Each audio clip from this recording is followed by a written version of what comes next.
I got loyalty, got royalty inside my DNA. I got love, peace, got war and peace inside my DNA. I got purpose and pain and joy inside my DNA.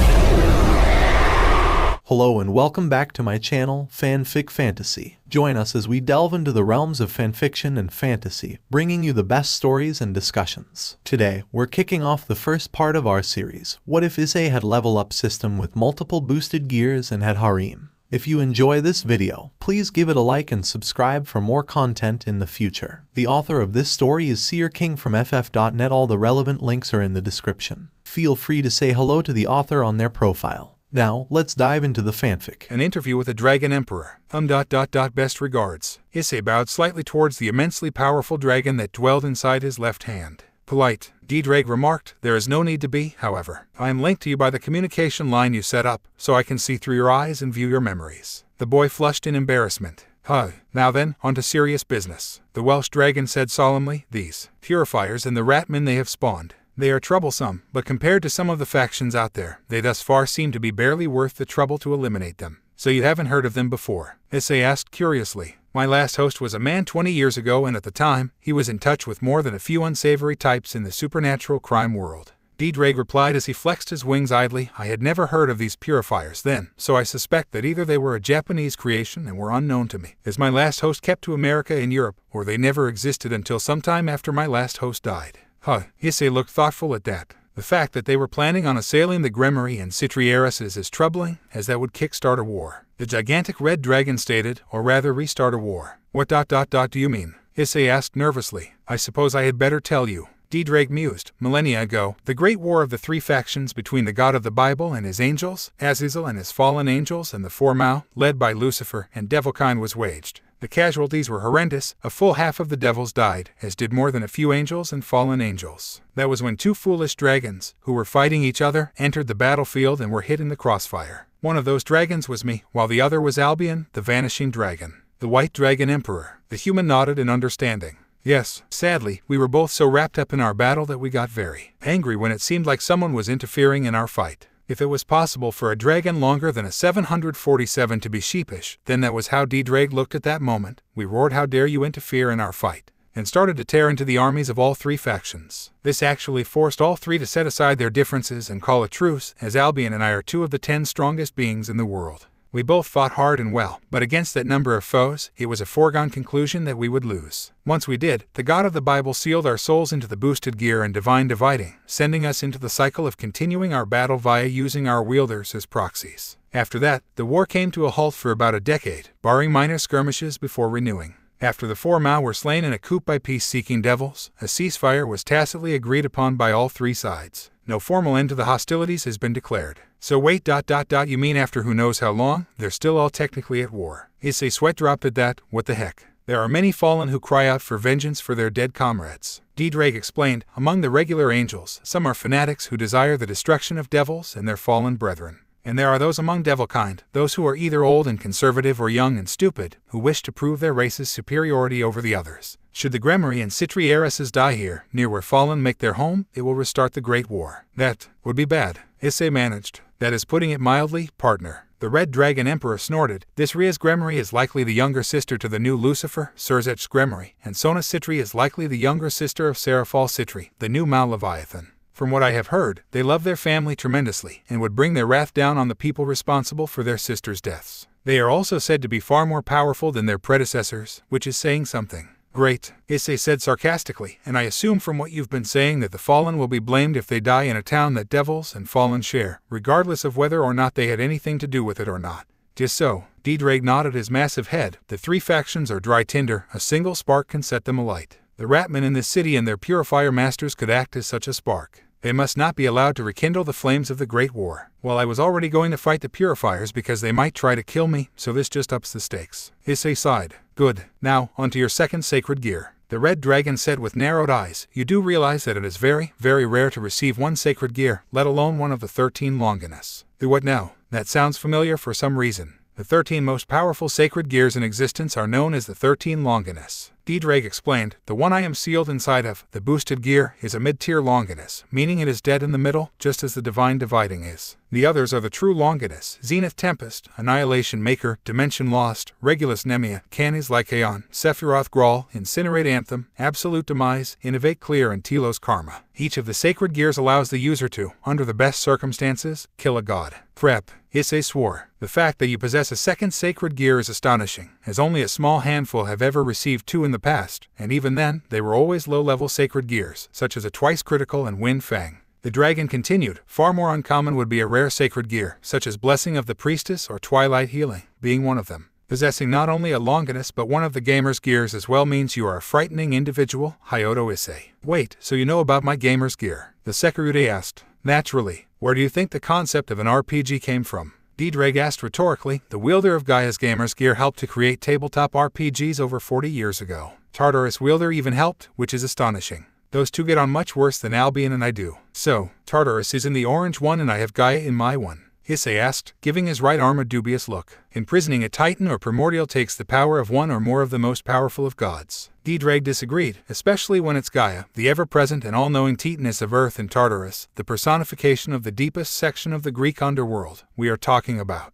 No one knows where Gaia is, all we do know is she isn't locked up with the rest of the Titans. And Tartarus is bound to the location which takes his name. Not even the god of the Bible would have been able to defeat and imprison those two. No, they have some form of consciousness within them, but none of the wielders have ever talked about what they are like. I haven't heard of anything from it. Issei remarked, game on. In a flash, the gamer's gear appeared on his arm. One thing different about it immediately was that it had two lines of light on it. One was red and had a 10 at the bottom, leading him to deduce that it was an indication of his current level. It was a third of the way up the gauge. The second line was sapphire blue and had a 1 at the bottom of it. It was a bare millimeter from the top of the gauge. What in the stars? D-Drake growled. Issei looked up and saw a blue gauntlet-like object on the Welsh dragon's right foreleg that looked just like the gamer's gear. Experimentally, Issei dismissed and resummoned the gamer's gear a couple of times. The blue armor on D-Drake's foreleg vanished and reappeared as his own did. Looks like the gamer's gear is on you too, he remarked. D-Drake muttered something and a screen popped up. Level 564. Ridiculous. Issei deadpanned at the dragon. D-Drake, you're over 50 times my level. I am also one of the 10 strongest ... or at least I was ... The dragon looked annoyed, as I thought. Being killed and imprisoned in this sacred gear has cut my level to about a third of what it was. That thrice accursed god of the Bible. The Sekurute deadpanned again. D-Drake's original level was .1692. That was so broken. Looks as if I can set quests for you. The dragon mused as he waved his talon claw through screens. That actually seems to be the reason for me being linked to you with this thing. I can't actually get stronger, but once you complete a certain number of quests, the boosted gear will automatically upgrade to its next form. How many forms does it have? Issei asked curiously, including the current twice critical form. 3 gauntlet forms. D-Drake replied, then there's the Balance Breaker form. Balance Breaker. What the heck's that? A bug in the sacred gear system created by the god of the Bible. When someone with a sacred gear feels heightened emotions and a change in their spirit, the Balance Breaker is unlocked. The dragon explained, most sacred gears have a standard balance breaker, but some wielders unintentionally create unique versions known as subspecies balance breakers. They are usually at least broadly similar to the original balance breaker, but often have differences in power, appearance, and execution. Cool. So what's the boosted gear's balance breaker? It's referred to as the boosted gear scale mail, a suit of armor that vastly increases your strength, allows for flight, and can absorb the force of a tank shell if needed. D-Drake replied, it is the only balance breaker the boosted gear has ever had, and all my partners have ever needed to face the white one in combat.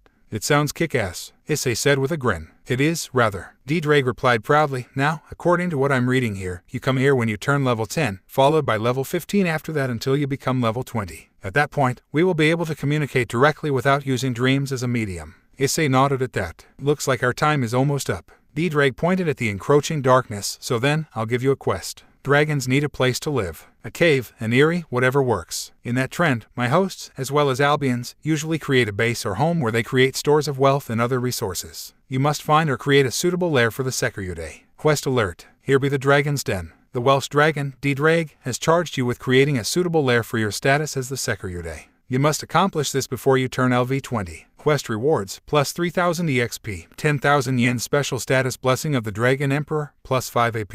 Quest failure, plus 5 AP. Accept. Y, and, hitting Y, Issei saluted the dragon, who watched in amusement. On it, that night, Ria's Gremory's home. So what is it you wanted to talk to me about, Rias? Son Citri asked as she moved a pawn forward. The two heiresses were old friends, and the bespectacled devil liked to think that she knew her crimson-haired contemporary as well as anyone. Riaz was barely concentrating on the game, which was irritating as Riaz was still doing a pretty good job of beating back her assault. Sona ...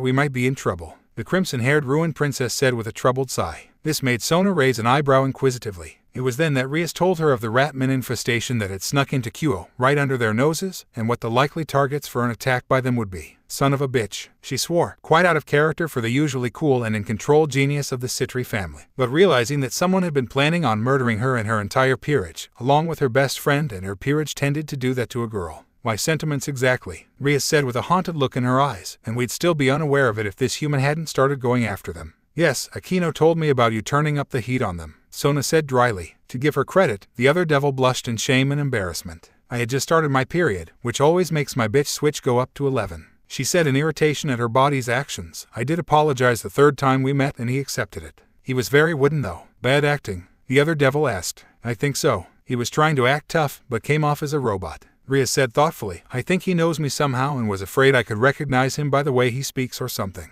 Are you even certain he was a he? Sona asked in a clipped, business-like fashion. And didn't you say he was wearing some sort of enchanted item that disguised his voice? The way he stood and acted was definitely male, Riaz said with certainty, plus his body shape was male. Yes, he had some kind of voice disguiser, but it just made him sound monotone and inflectionless, with a bit of decibel altering as well, but it was still definitely male. So ... what? Are you thinking about possibly recruiting him into your peerage to help you against Razor? Sona asked shrewdly. She had little respect for the Fennec Scion. He was arrogant, rude, lascivious, lazy, and sexist. That Riaz was forcibly engaged to him left a sour taste in her mouth. I don't know, Riaz admitted after a moment. I need a game changer, something that Razor doesn't expect and takes him off guard. Just any random person wouldn't be able to help. Sona frowned at the defeated tone in her usually confident friend's voice. She knew the likelihood of Riaz getting out of the marriage with Razor Fenix to be abyssal at worst and just slightly short of impossible at best, but she had never voiced her lack of confidence like this. Members of the Fenix family have been defeated before, Riaz, she said bracingly. Usually when the rating game isn't about pure power. The Gremory heiress pointed out, I may be getting a rating game, but it will be skewed in favor of Razor's superior strength and experience. It won't be a game where we have to steal something from the opposition or take and hold territory for a certain amount of time. It will be one where I have to defeat Razor and his peerage to the last man. Sona winced. Technically, she only had to defeat Razor, as when a king fell, the rating game was lost, but as he had a full peerage compared to Ria's queen, knight, rook and unstable bishop in addition to herself, that was unlikely. There was no mistaking it. Riaz was being strong-armed into marry Razor Fenix, and even this rating game was an illusion designed to give her the semblance of hope before stripping it from her. Likely it had been her brother, SeerKing, who had forced the rating game portion of the contract in an attempt to help his sister, but she needed help. Ordinarily, Sona wouldn't consider loaning any other devil members of her peerage, but Riaz had been her friend since they had been in their nappies and she was in serious trouble. The only things that stopped her were Ria's own pride and subtle threats given to her from Razor. The crimson-haired ruined princess was determined to succeed or fail by her own efforts alone, which was making Sona's headache worse. Razor, as he had known about how close she and Riaz were, had blatantly told her that if she interfered, several of her family's businesses would suffer, in both the underworld and the human world. Ordinarily, she'd just let her older sister turn the arrogant fop into an ice sculpture, but that would probably kick off another civil war, which was not what the devils needed at the moment. Even with thousands of years of taking in humans and converting them using the evil peace system, their population was too low to sustain another all-out conflict. Do you want me to give you the update you asked for now or wait until later? She asked, not so subtly changing the subject. Better hit me with it now, Riaz sighed. She had asked Sona to check the students to see if they had any sacred gears or supernatural origins or anything that might be of some use. Needless to say, she was not holding any hopes. Kades and Miriama of the girls' kendo club have shown some degree of spiritual power, which I trace back to them being from Shinto exorcist families. Sona started, it would explain why the perverted trio haven't had much luck peeping on them. The new member of the student council sorry Riaz has a sacred gear, but we aren't certain what kind other than a dragon type, which could be anything from a twice critical up. Other than that, only Hayato Issei has shown any kind of sacred gear reaction. She had wrinkled her nose in distaste when she brought up the three biggest perverts in the school. Their constant peeking and perversity gave her more work than she wanted. Oh come on, Sona. Riaz actually smiled when she grumbled about them. I find them refreshingly honest. They may be perverted, but at least they aren't as arrogant about it as Razor is with his damned harem. So what made Hayato-kun come up on your radar? Sona relayed the incident at the Hayato residence to her friend, who scowled at the report, threatening them in their own home. How low can you go? I agree. The main issue is that the perpetrator was murdered, brutally, in police custody. Sona shuddered. He had his eyes, teeth, hands and feet removed. while he was still alive and left to bleed to death. It wasn't Hayato Issei. He was seen with his parents at the hospital getting the knife cut on his face treated at the estimated time of the torture. Murder, so someone else tracked the assailant down and killed him, removing all easy ways to identify him as they did so. My word, Rias wasn't unfamiliar with death. One of the duties of both her peerage and Sona's was to hunt down and eliminate stray devils, reincarnated humans who had killed their master in the pursuit of power, within the Kyo city limits. In her time here, she had slain over a dozen with her power of destruction, yet those had been clean, painless kills. What Sona had just described was horrific. It was the sort of thing that the old Mao faction would have done casually. I've investigated his family, but Hayato has no spiritualist ancestors. Sona continued, he is of lineal descent of a very minor samurai family on his mother's side and utterly boring and unimpressive merchants on his father's side. This is going back 400 years, mind you.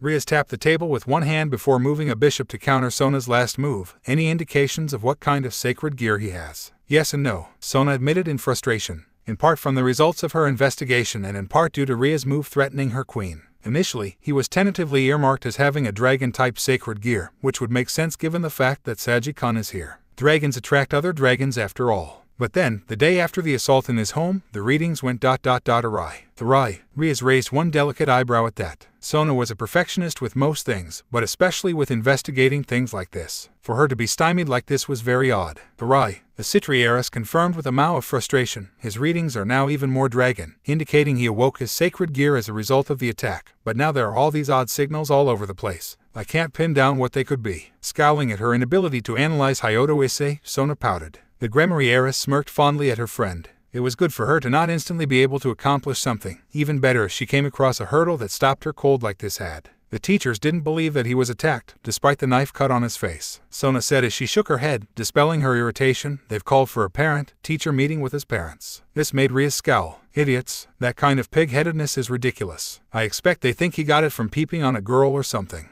Sona shrugged. It wasn't a bad deduction, considering Hayato Issei's actions towards the opposite sex, but to dismiss something like that out of hand, without confirming it, was unprofessional and disgusting. I'll let Oni-sama know about the need to possibly replace the teachers in question. Rias said decisively, if they do this to one person, they might do it to more. Agreed. I'll leave that to you. Sona nodded. It was the Mao who owned Kyo Academy through proxies and were the board of directors. None of them would be amused by the teacher's actions. Yes, we wouldn't want Serafal-sama to go nuts and destroy the school with a wave of her staff. Rias smirked again when Sona shuddered. The short-haired Citri loved her older sister to pieces, but Serafal was practically on the edge of incest with her love for Sona and had threatened on several occasions to turn Japan into an icy tundra with her powerful ice magic when she had heard of Sona being upset about something. Thank you so much for reminding me of that, Sona said sourly. Why am I helping you again? Because we're best friends, so. Rias used her nickname for Sona from when they were both kids, making the usually stern and uptight girl blush like a tomato. Shut up, Ria, she muttered half-heartedly. The redhead's smile became genuine as she heard her own nickname, mostly used by her brother and father these days, which Sona had given her as a child.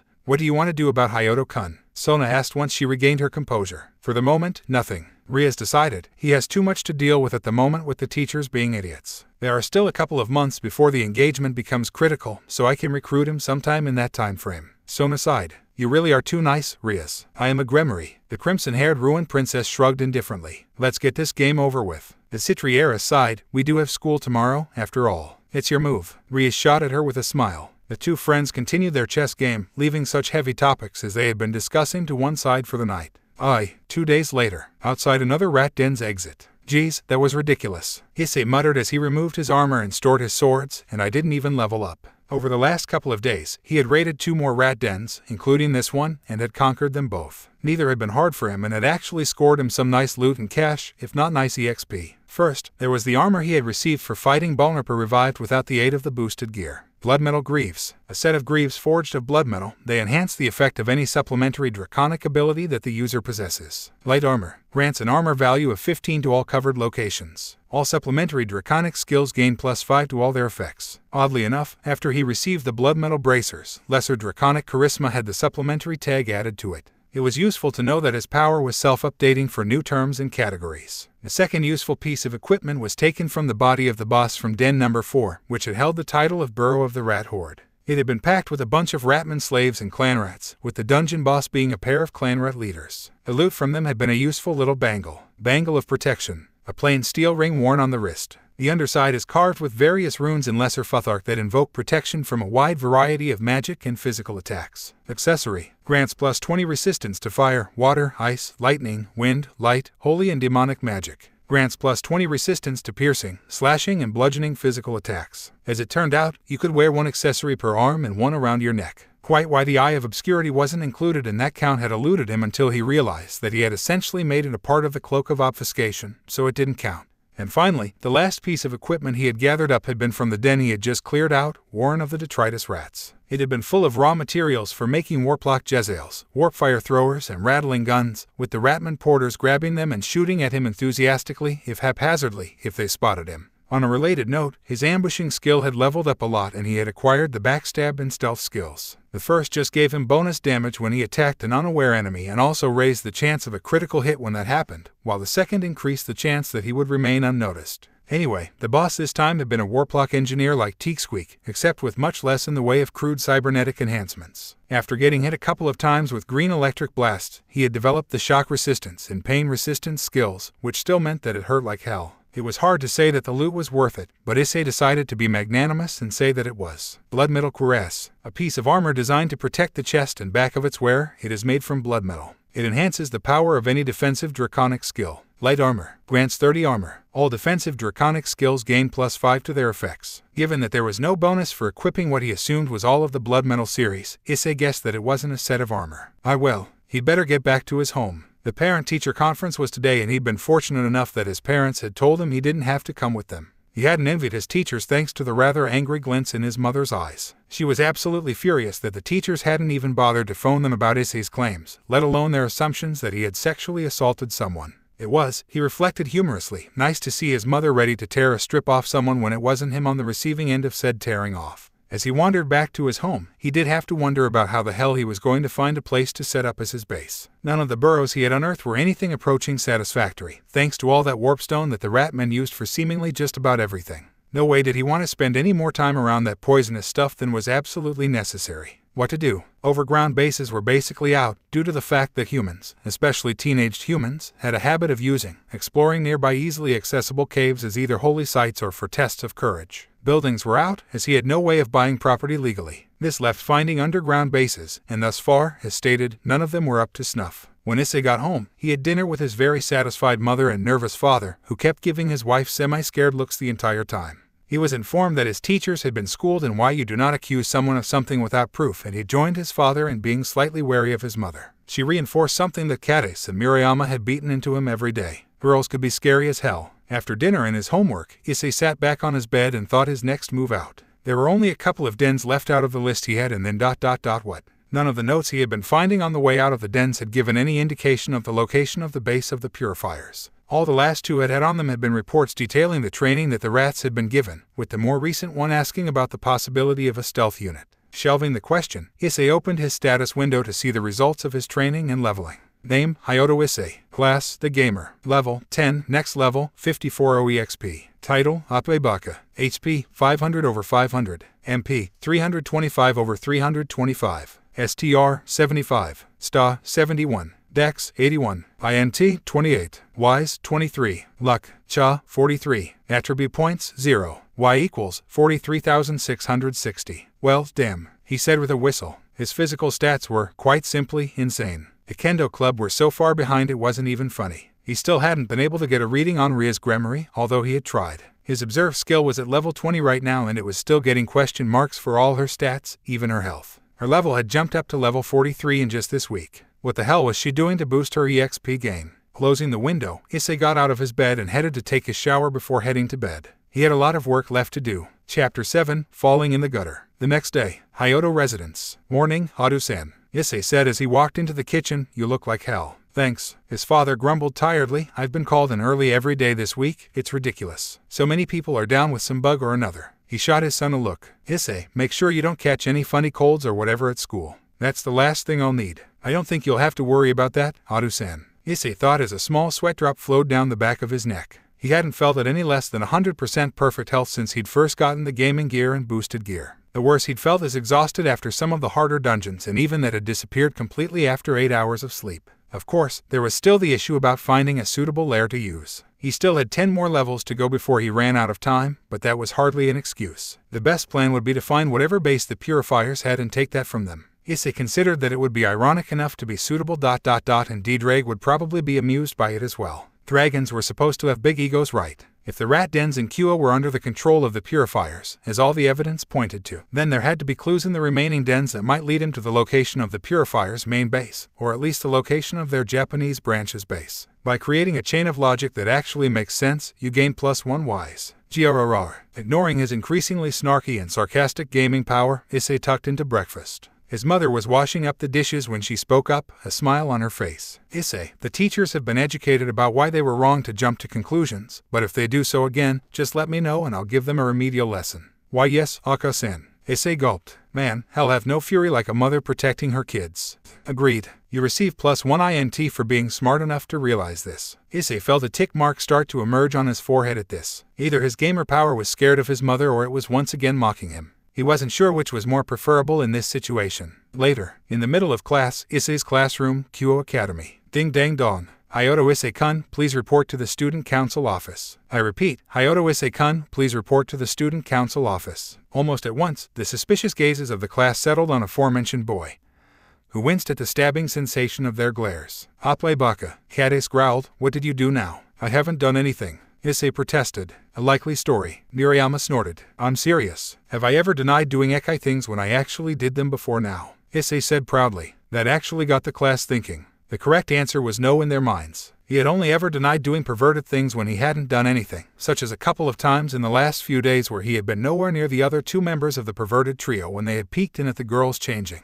Hyoto-kun, you'd better get going. The teacher called. You wouldn't want to make Kaichu angry at you. Issei shuddered. No, he certainly didn't want to make Sona Citri, as her real name was, mad at him. No sir, he did not want a powerful devil princess angry at him. Heading to the student council office, he knocked on the door politely. Hello, it's Hyoto Issei. Please come in, a familiar voice said. Opening the door, he saw that Sona was sitting at the head of the large table that took up quite a bit of space in the room. Sona Citri LV45, heiress of the House of Citri divided by Kyo Academy Student Council President. Seriously, what the hell were these devil girls doing that had their levels shoot up so fast? And at such high levels as well. How can I help you, Shitori Kaichu? He asked, keeping his face straight with some effort. It is my understanding that the teachers recently disbelieved your story of the incident you suffered recently. Sona said icily, her sharp eyes lancing right through Issei like lasers. Your mother corrected their views, but did not go into details. I would like to hear your view on the matter. Why? Issei asked. If there is a chance that this person had colleagues, then as student council president, I must warn the students to be careful and watch out for strange men. She explained, and the report that your mother gave was lacking in details. Ka-san was scared out of her wits. Issei sighed, damn that man.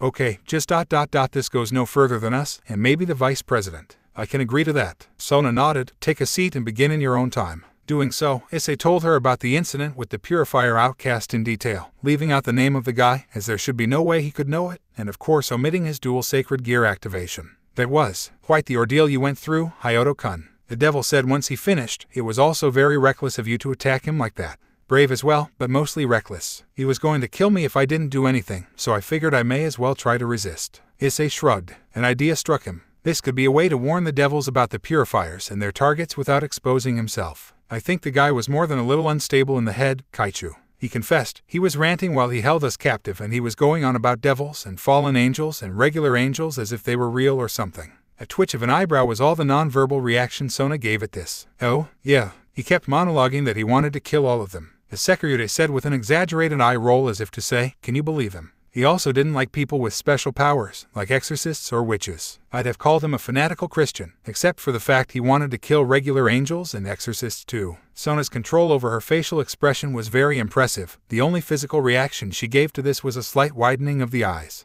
And there was something else. He pulled a face that showed he was trying to remember something. Yeah. People who had ... what was it? Holy cogs. Something like that. This had her narrow her eyes at him. Holy cogs. Are you sure? I can't be sure, Kaichu Issei admitted sheepishly with a shrug. It was around that time he started acting even more crazy and called someone up on his cell phone. He ranted at whoever it was on the other and ended it by saying effing purifiers or something along those lines. Purifiers. Sona was lost in thought for a moment before she recalled he was still here. Thank you, Hyoto-kun. I appreciate you talking about such a disturbing and traumatic incident with me. By the sounds of it, he was clearly mentally unstable and seemed to be acting alone, so there should be no need for anything more than a gentle admonishment to students to be aware of strangers following them home. Hi, he nodded. Should I head back to class now? Yes, please do. Once more, thank you for your assistance. Sona nodded. Standing up, Issei left the room before bowing and closing the door. As he did, however, he also mumbled observe under his breath, which made a screen appear just as he slid the door shut. Name, Sona Citri. Race, pureblood devil. Class, King. Level, 45. Next level, EXP. Title, Heiress of the House of Citri divided by QO Academy Student Council President. HP divided by MP divided by STR, STA, Dex, INT, Wise, Luck, Cha, LD, Special Status, Pure-Blooded Devil plus 5 attribute point per level, gains 2 points in stats for every AP spent. Devil Wings is allowed to fly. Joint ruler of QO Town has been assigned the duty of hunting stray devils in QO Town along with Ria's Gremory. Devil's Temptation plus 20% to all charm and persuade actions. Genius INT stats start at double base value for devils, gains plus 4 in INT for every AP spent in it.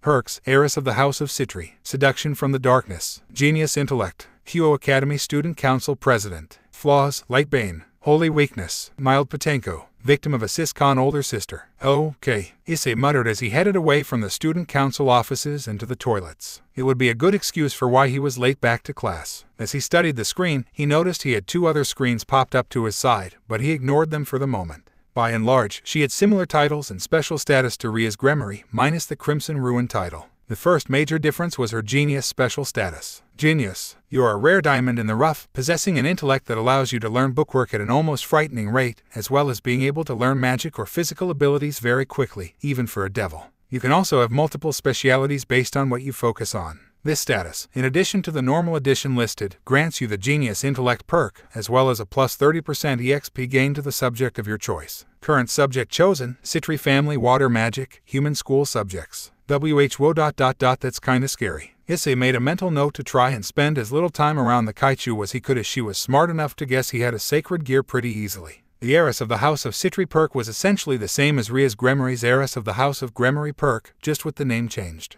The next one Issei looked at was Genius Intellect. Genius Intellect. You are a genius and are capable of making extremely complex calculations and deductions in your head. You gain a plus 25% chance to hit with ranged weapons and magic, along with plus 5% chance to sit. You also gain a plus 20% chance to make a decisive leap in logic when attempting to make a deduction. This wasn't good. Moving on, he next looked at the perk that she had presumably gotten when she was elected to the office of Student Council President, which basically raised her trust with the staff pretty high. It also gave her plus 10% to persuade actions with staff and students. Her flaws, aside from the standard devil weaknesses to light and holy, were bizarre, mild Patenko. Someone who holds this perk has small breasts and is minorly worried and concerned about them. Ordinarily, this would result in a minus 10% to all relationship gains with women with larger breasts than the holder or men who proclaim that they prefer large breasts. But the holder of this flaw has worked to expunge breast envy from herself. Therefore, the only people she does have a dislike to be people who proclaim that large breasts are better than small breasts. Minus 15% relationship gains with such people. This would explain why she was very short with him.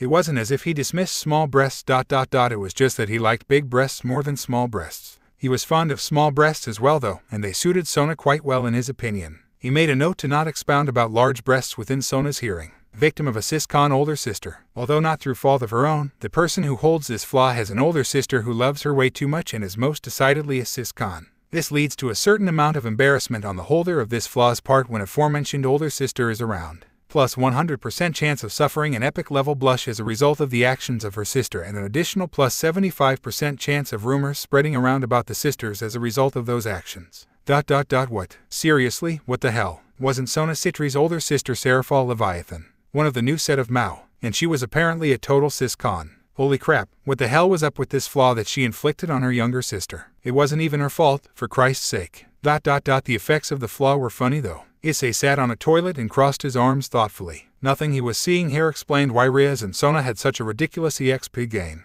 They had both gone up 3-4 levels apiece since he had first seen them, which wasn't even that long ago. His eyes fell on Sona's class of King. This was the only thing that he hadn't checked out until now, so he shrugged and pressed it. Devil Peerage System. Background flavor text. With the tacit three-way truce between the three biblical factions in place, the newly crowned Mao were left with a simple quandary. Over half of the devil population had been killed during the fighting with the other two factions, and more had died during the Devil Civil War. This left them at less than a third of their pre-war population, and devils do not conceive easily. In their lifetimes, which can easily be thousands of years depending on their strength, a pure-blooded devil couple might only have 2 children, with a long, long time between each. It was the new Mao Beelzebub, Adjuka, formerly of the Astaroth family, who conceived of the way forward. In addition to normal population increases, he advocated and created a way to reincarnate other beings, aside from gods and higher-tier dragons, into devils. After some consideration and consultation with his peers, it was decided to also use this as a way to teach young devils, which are, as a general rule, arrogant and prideful about combat situations without the risk of actually dying in combat.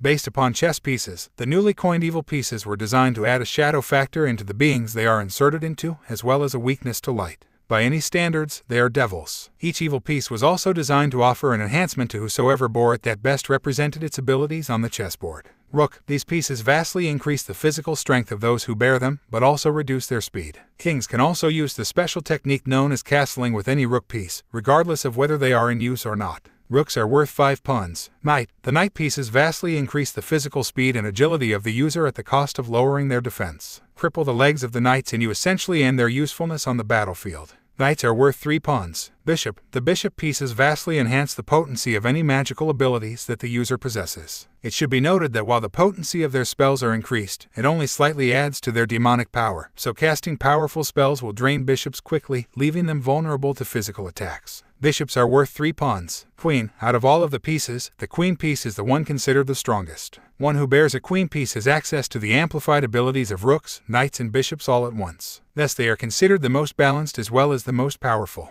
A note that should be made is that more often than not, the physical abilities of the knight and rook are neglected in favor of the magical powers of the bishop. A queen is worth 9 pawns. Pawn, the humble pawn piece, oftentimes seen as the weakest piece and used in sacrifice gambits for other pieces to advance, the pawn can be a surprisingly devastating wild card, depending on how it is used. To represent that, any pawn can use, with their king's permission or in enemy territory, a power known as promotion, which allows them to temporarily assume the characteristics of the other pieces. They have no particular weaknesses, but no particular strengths. Pawns are, funnily enough, worth 1 pawn each. King, unlike the other pieces, the king piece is used by the master of the peerage, who is either a high, ultimate class pureblood devil or a high, ultimate class reincarnated devil. In each territory of the 4 Mao, there exists a monument that each king touches that acts as a king piece proxy for them. Kings are similar to pawns in that they have no strengths or weaknesses to them. Kings are also not ranked by pawn pieces. Issei felt his eyes cross at that info dump. While this was fascinating, it wasn't what he wanted to know, so he skipped to the bottom and resolved to read the rest later. Class, King. A class given to those who touch the king monuments in the territory of the 4 Mao. It offers several skills that interact with other evil pieces within that king's peerage, but doesn't boost any of the class holder's stats or abilities. Stat boosts, none. Class skills gained, evil piece reincarnation, master servant circle teleport, castling, devil contract magic circles, servant EXP sharing. Issei's eyes narrowed when he read the last skill and he reached out to tap it. Servant EXP sharing. A devil makes contracts with humans. Similar to a quest, the contracted devil receives rewards upon the completion of the request of their contractor, usually money, precious metals, valuable artwork, or favors owed. They also receive a chunk of experience, the amount of which varies depending on the type and difficulty of the request, as well as the social status of the contractor. A king receives an amount of EXP whenever their servants complete a contract, which varies depending on which evil piece the servant possesses, how many of the piece they have, or if it's a mutation piece, and the rank of devil that the servant is. Okay, that just isn't fair, Issei muttered in complaint. If all of the Orc and Student Council were reincarnated devils, or even if most of them were, then it wasn't any wonder Riaz Gremory and Sona Citri were jumping up in levels so quickly, even if each of their servants only completed a single contract per day. Then they were still receiving a good chunk of EXP every single day, and judging by the speed of their masters leveling up, there was no way that each of them were only doing a single contract a day. It would also explain why Sona was a higher level than Riaz. The Kaichu simply had more servants completing contracts than her red-headed counterpart did.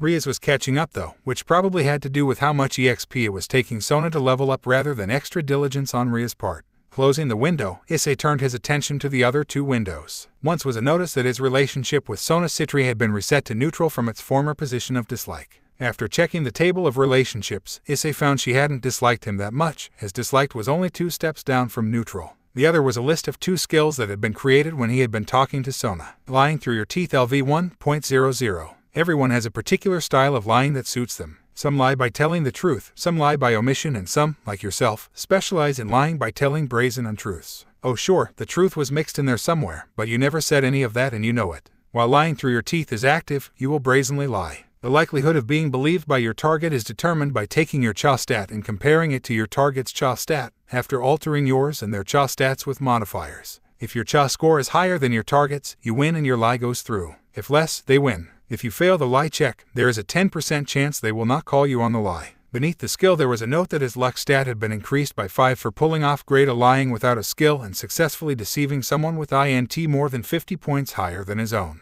Geez, Sona Citri had more than 73 INT. Boy, was he lucky. Composure LV 1.00. Used in concert with other skills, such as acting, dramatics, lying, bullshitting, and other deception-based skills, composure allows you to seem cool and calm on the surface so that any unease or uncertainty are masked. Even the emotional responses of fear or anger are concealed before the activation of the gamer's mind. Plus 20 to any deception-based skill check. A very good set of skills. Issei's head jerked up as the bell went off, signaling the start of lunch. Cursing, Issei beat feet to the cafeteria. He was hungry, damn it. After school. Cult Research Club room. Ria's Gremory stared into violet eyes as she asked, Sona, are you certain that's what he said? The Citri heiress nodded once, sharply. Hayato-kun said that the man who almost murdered him and his family was someone who seemed to despise the supernatural, races, and humans with special powers alike. He was scared out of his mind at the time, but he recalled hearing him talk about devils, fallen, and angels as if they were real, and Hayato-kun also heard the man say something that was similar to holy cogs in nature. Holy, sacred gears. The crimson-haired ruined princess realized quickly, so then ... that man was right. There is an organization of humans out there that wants to eradicate supernaturals, even their fellow supernaturally empowered humans. We know that it's an organization. What we don't know if they are entirely human. Sona corrected her friend gently, nor are we certain of their goals. It could be that some humans are being used by supernaturals for some purpose and don't realize it. That seems a lot more likely than an organization of ordinary humans flying under the radar for long enough to breed those. Ratman, Riaz nodded. It was a vastly more likely scenario. A supernatural or a group of them tricking a group of humans into steadily following their agenda by manipulating their hatred of supernaturals. It was a very cruel and despicable thing to do, something that was entirely the sort of thing humans did to one another ... or that the old Mao faction did. The redhead frowned as that thought seized her attention. The old Mao faction and its leaders were the remnants of the supporters of the original bloodlines of the first four Mao. They sneered at and disdained the evil peace system, citing that it was disgraceful and contemptible to make beings into devils. By and large, they hadn't been heard of for millennia, not beyond rumor and hearsay at least. You're the smart one out of the two of us. How long do you think it would take regular human technology to create those rat men? Riaz asked slowly. At least 2 centuries. Sona replied instantly, and they only developed the bare basics of the backbone of the technology needed in the last 20 to 30 years. Without the magical alchemy systems used in the forbidden cloning technique, it would take that length of time to experiment in order to have any chance of success. So they have to be using some sort of magic. Riaz mused. The man in the brown cape warned my peerage and I not to breathe in a substance called warpstone as it would mutate our minds and bodies. It's quite possible that these ...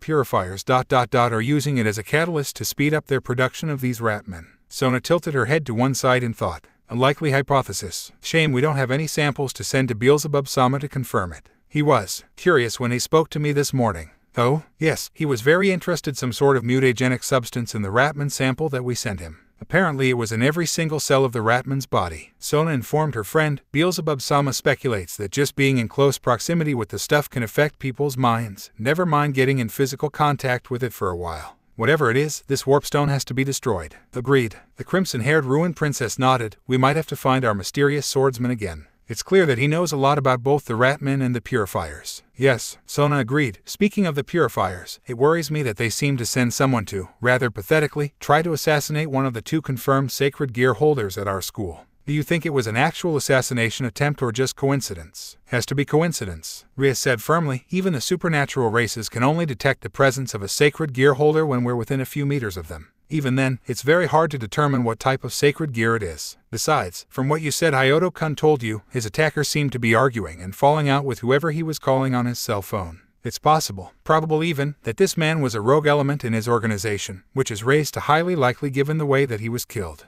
Both girls shuddered at the memory of the police report they had acquired thanks to their connections. It had made for grisly reading. I am honestly disgusted by the way he was killed, but after what he tried to do to the Hayato family, I cannot say that it is undeserved. The Citriera sighed, having the safety and sanctity of your own home violated and having to watch as a madman tries to kill your son. And no wonder Hayato Yukariko was so passionate in defense of her son. They had spied on the meeting between the teachers and the older Hayatos and were rather impressed by the Hayato matriarch's use of dry wit, sarcasm, and logic, combined with a statement from the police in her son's defense, to utterly humiliate and humble the teachers. It had been highly educational. My peerage was shocked about the actions of the teachers. Ria shook her head, still a bit shocked herself. Akino wanted to teach them a lesson herself, given ... Well, what happened? The invasion of her home and the murder of her mother at the hands of the Heimjima clan. Sona winced. Yes, Akino would have greatly sympathized with one Hayato Issei in this situation. I'm glad you talked her out of doing anything rash. She stated before changing the subject. I'm planning on bringing in Saji-kun earlier than I had originally calculated.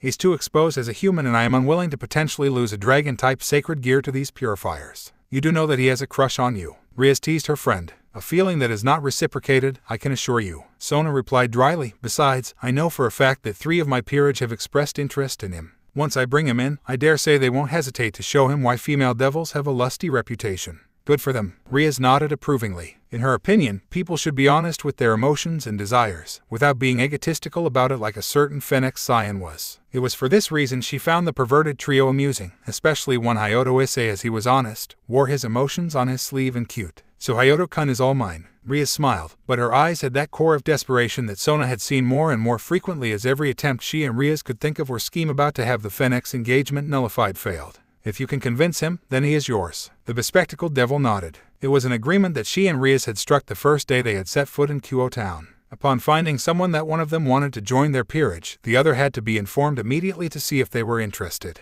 Additionally, if one claimed a powerful sacred gear user, the next one would go to the other king automatically unless they didn't want them. Until recently, the agreement had benefited Sona immensely, as Rias hadn't been interested in the ones she had seen. Sona's peerage had swollen and she liked them all, even loved her queen, Tsubaki, as a sister. Rias had Akino the priestess of thunder, a queen, Kiba, a knight, Kaneko, a rook, and Gaspar, a bishop. Of those, Gaspar the bishop had been sealed away due to his lack of control of his sacred gear, Forbidden Valor View. Kiba had access to Sword Birth, a powerful sacred gear that could produce swords of every attribute except light, while Kaneko was an excellent hand-to-hand combatant.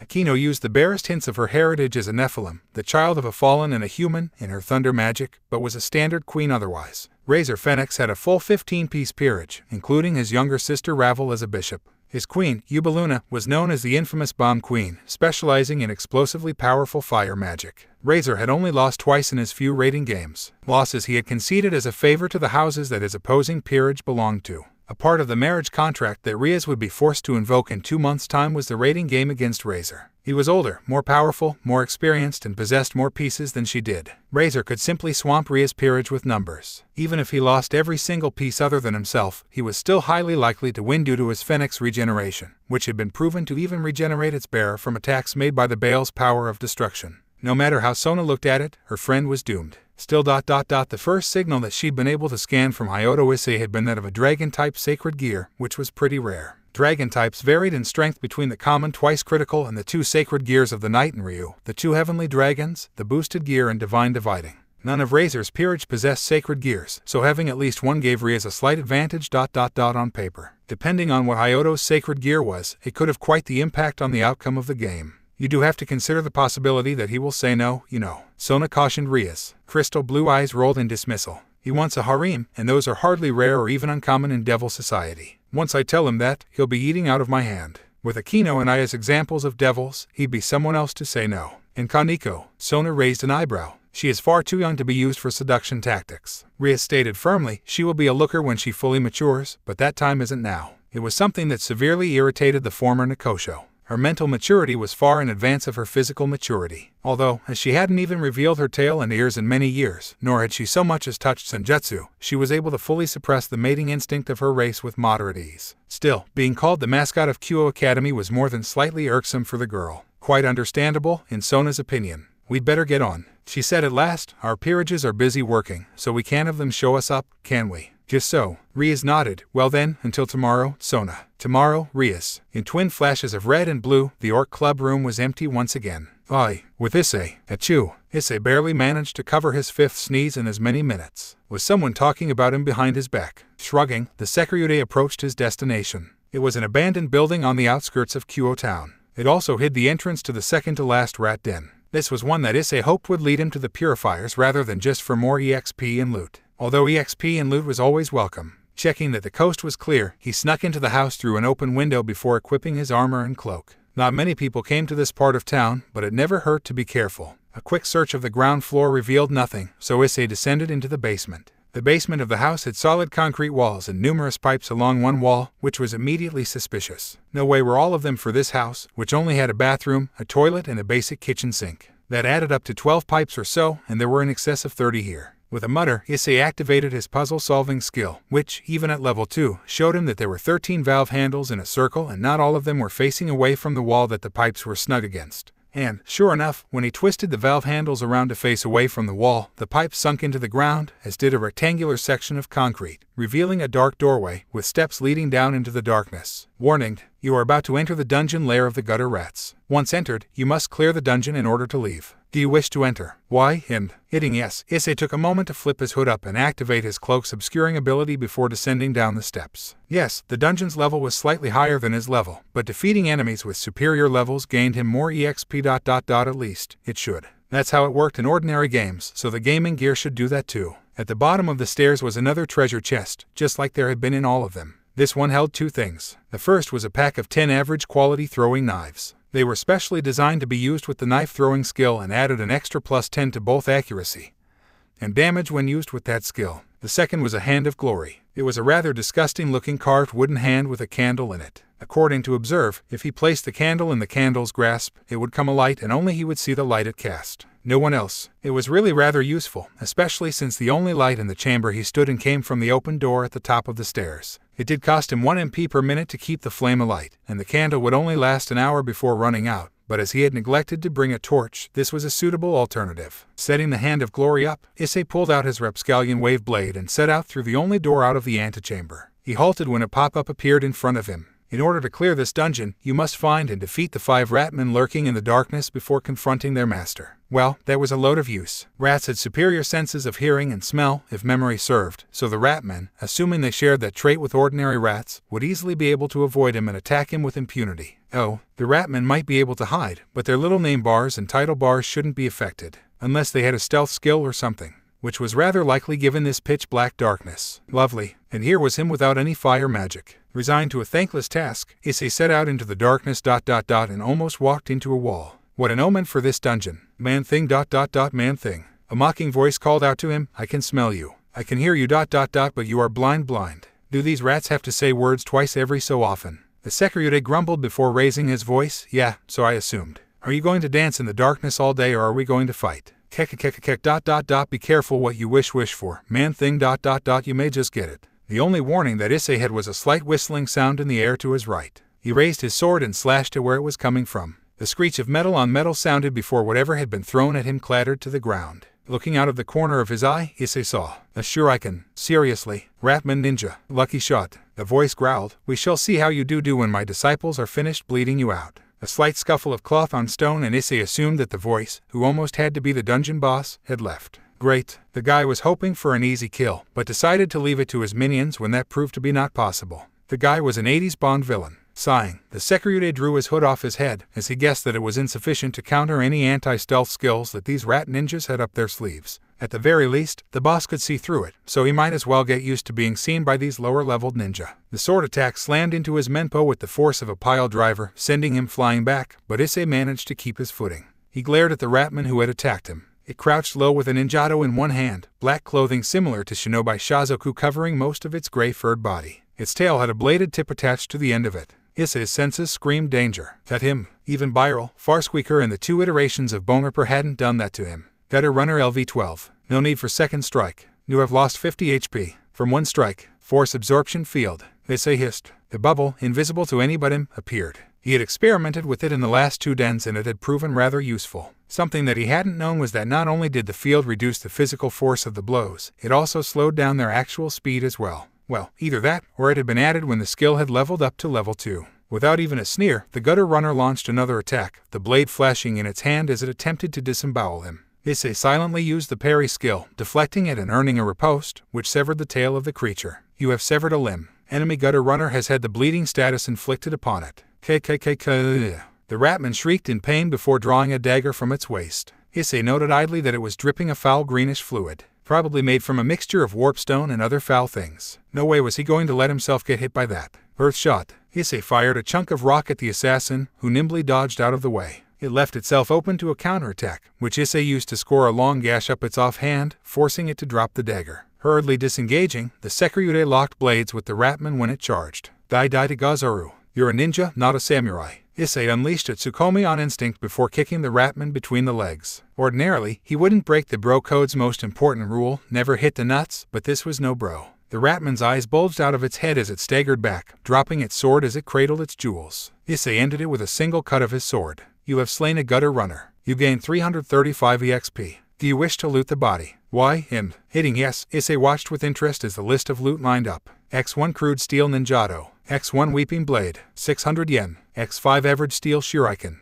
X5 Unknown Vials. Examining the description of the Weeping Blade, Issei shuddered. A warpstone, steel hybrid blade that literally wept a virulent poison from its edge that could cause a heart attack with long enough exposure and dealt pretty bad poison damage in the time between. He marked the Weeping Blade and the vials to be sold, as the vials were likely poisons or other drugs. He earned a whopping 5,000 yen from the sale of both of them. The Ninjato was more interesting to him. Crude Steel Ninjato. The steel sword forged in the shape of the popular film-only Japanese swords. It was simply poured into a mold and sharpened, but it is a decent weapon, albeit one easily used and discarded once broken. Durability, 25/30. Short sword, slash damage, S plus 20. Pierce damage, S plus 15. A durability stat. Oh hell, this meant he'd have to start maintaining his weapons. He really hated it when the gaming gear added patches when he wasn't looking. Still, for a crude and hack job of a sword, it really wasn't too bad. He'd use it instead of his Rapscallion Wave Blade for now. It had to be said that wandering around in the dark was very disorienting. It also played tricks on the mind, making the movements of the Ratman assassins look faster than they actually were. Issei was getting kind of sick of the whole song and dance after he got bushwhacked by two more of the gutter runners one after another. From what he could tell, the dungeon had one huge central area, with about 13 small chambers branching off equidistantly, as well as a single large door, which probably led to the boss room.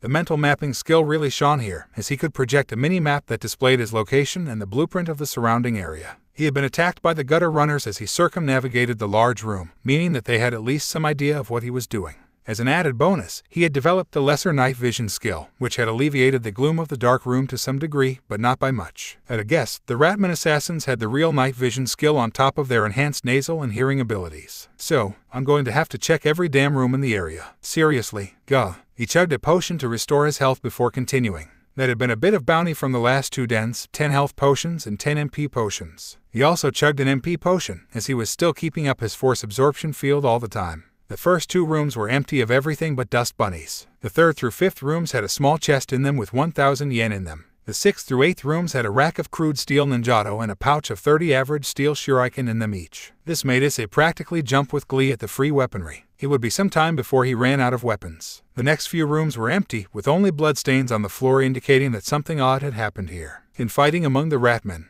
or had the purifiers tried and failed to initiate Project Rat Poison? The mystery was starting to make Issei's brain hurt. Why couldn't things be simpler? Kill the rats, kick the purifiers' asses. Bim bam, thank you ma'am. Now he had to wonder who he was really fighting here. It was in the 13th room that Issei was ambushed by both of the remaining gutter runners ... at once. They began with a hail of shuriken and throwing knives that forced Issei to put up a lesser barrier shield in order to block them. Then they tried the tried and true Ratman tactic of a pincer assault, ninjato slashing at him from both sides. Dodging one and blocking the other, Issei lashed out with his left leg, smashing it into the gutter runner on that side's face, sending it back howling in pain from its clearly broken muzzle. That was a bit unexpected. Then again, his STR was in the low 70s. That would put a crimp in most people's days if they were hit by him at full strength. The other one lashed out with its tail, hoping to score a hit with its tail spike while Issei was locked blades with it. Bronze skin. In a flash, Issei's skin turned the burnished color of bronze just before the spike struck. Thankfully, the added defense that the spell granted him repelled the attack without piercing through it.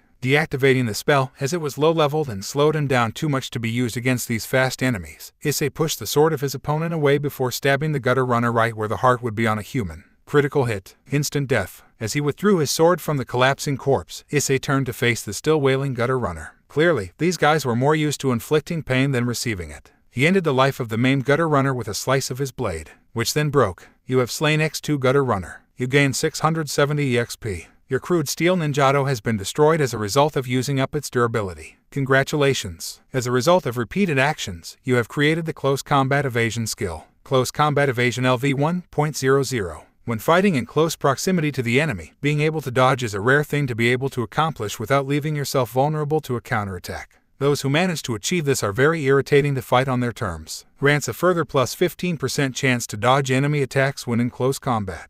Reduces chance of being struck by an enemy counterattack after a successful dodge by 15%. Bronze skin has leveled up. LV1 LV2. Force absorption field has leveled up. LV2 LV3. Defensive magic has leveled up. LV2 LV3. Short sword mastery has leveled up. LV3 LV4. Lesser HP regeneration has leveled up. LV1 LV2. Swiftly looting the bodies and selling their weeping blades and poisons, Issei discarded the remnant of his broken ninjato before equipping another one from his inventory. That was a good set of skill leveling there. Something he had to do in future was level up bronze skin a bit more so that the speed reduction was either reduced to the point of triviality or removed completely. The defensive potential of that spell was quite good. Now then ... to the boss, he muttered. Hand of glory held aloft, Issei exited the room and headed to the large set of doors that barred his way. Idly, he noticed that they each had 5 lights on them, shaped like a horned rat's head. One on each door to represent each gutter runner, he supposed. With a touch, the doors slowly swung open, revealing a long passage. Chugging another MP potion, the Security started down the passage, the doors swinging shut after he passed through them. The passage was made of old stone held together by old cement, moss, damp, and weight of the other stones. It looked hundreds of years old, which simply wasn't possible. Huo Town was 100, maybe 150 years old at oldest. He dimly recalled that it had been an amalgamation of 4 or 5 small villages during the late Edo period and the early part of the Meiji era. Anyway, this almost had to be created by his gamer's gear, or at least enhanced by it. He had to admit that the ambience really got him into the right attitude for fighting these rats. The end of the passageway loomed ahead. Issei tightened his grip on his sword and activated his new trump card against bosses. Magic weapon reinforcement. A red glow appeared around his ninjato as he stepped over the threshold and took in the room. It was about the size of a school gym and was lit by hundreds of candles. Literally hundreds of them lined the walls and hung from chandeliers on the ceiling. Deactivating the Hand of Glory and stowing it in his inventory, Issei proceeded to step cautiously into the large room. There were target dummies similar to those Byril had had in his room set up all over the room, with target symbols daubed crudely on certain locations. Potential weak points, perhaps. At the far side of the room, a raised dais had a larger than normal Ratman sitting in what looked like the lotus position. It was slightly shorter than Byril Warfang had been and was in much better physical condition than either Byril or Farsqueaker. Whipcord lean limbs corded with muscles beneath the black fur, what little was exposed. It wore similar clothes to the gutter runners from earlier, but they were also far better quality and has most of its fur from sight. It also possessed a hooded cape that ended at its lower back. 2 handles were sheathed at its waist, one Issei recognized as belonging to Weeping Blades. So ... you have killed my disciples, man-thing. The black-furred Ratman spoke, its eyes still closed.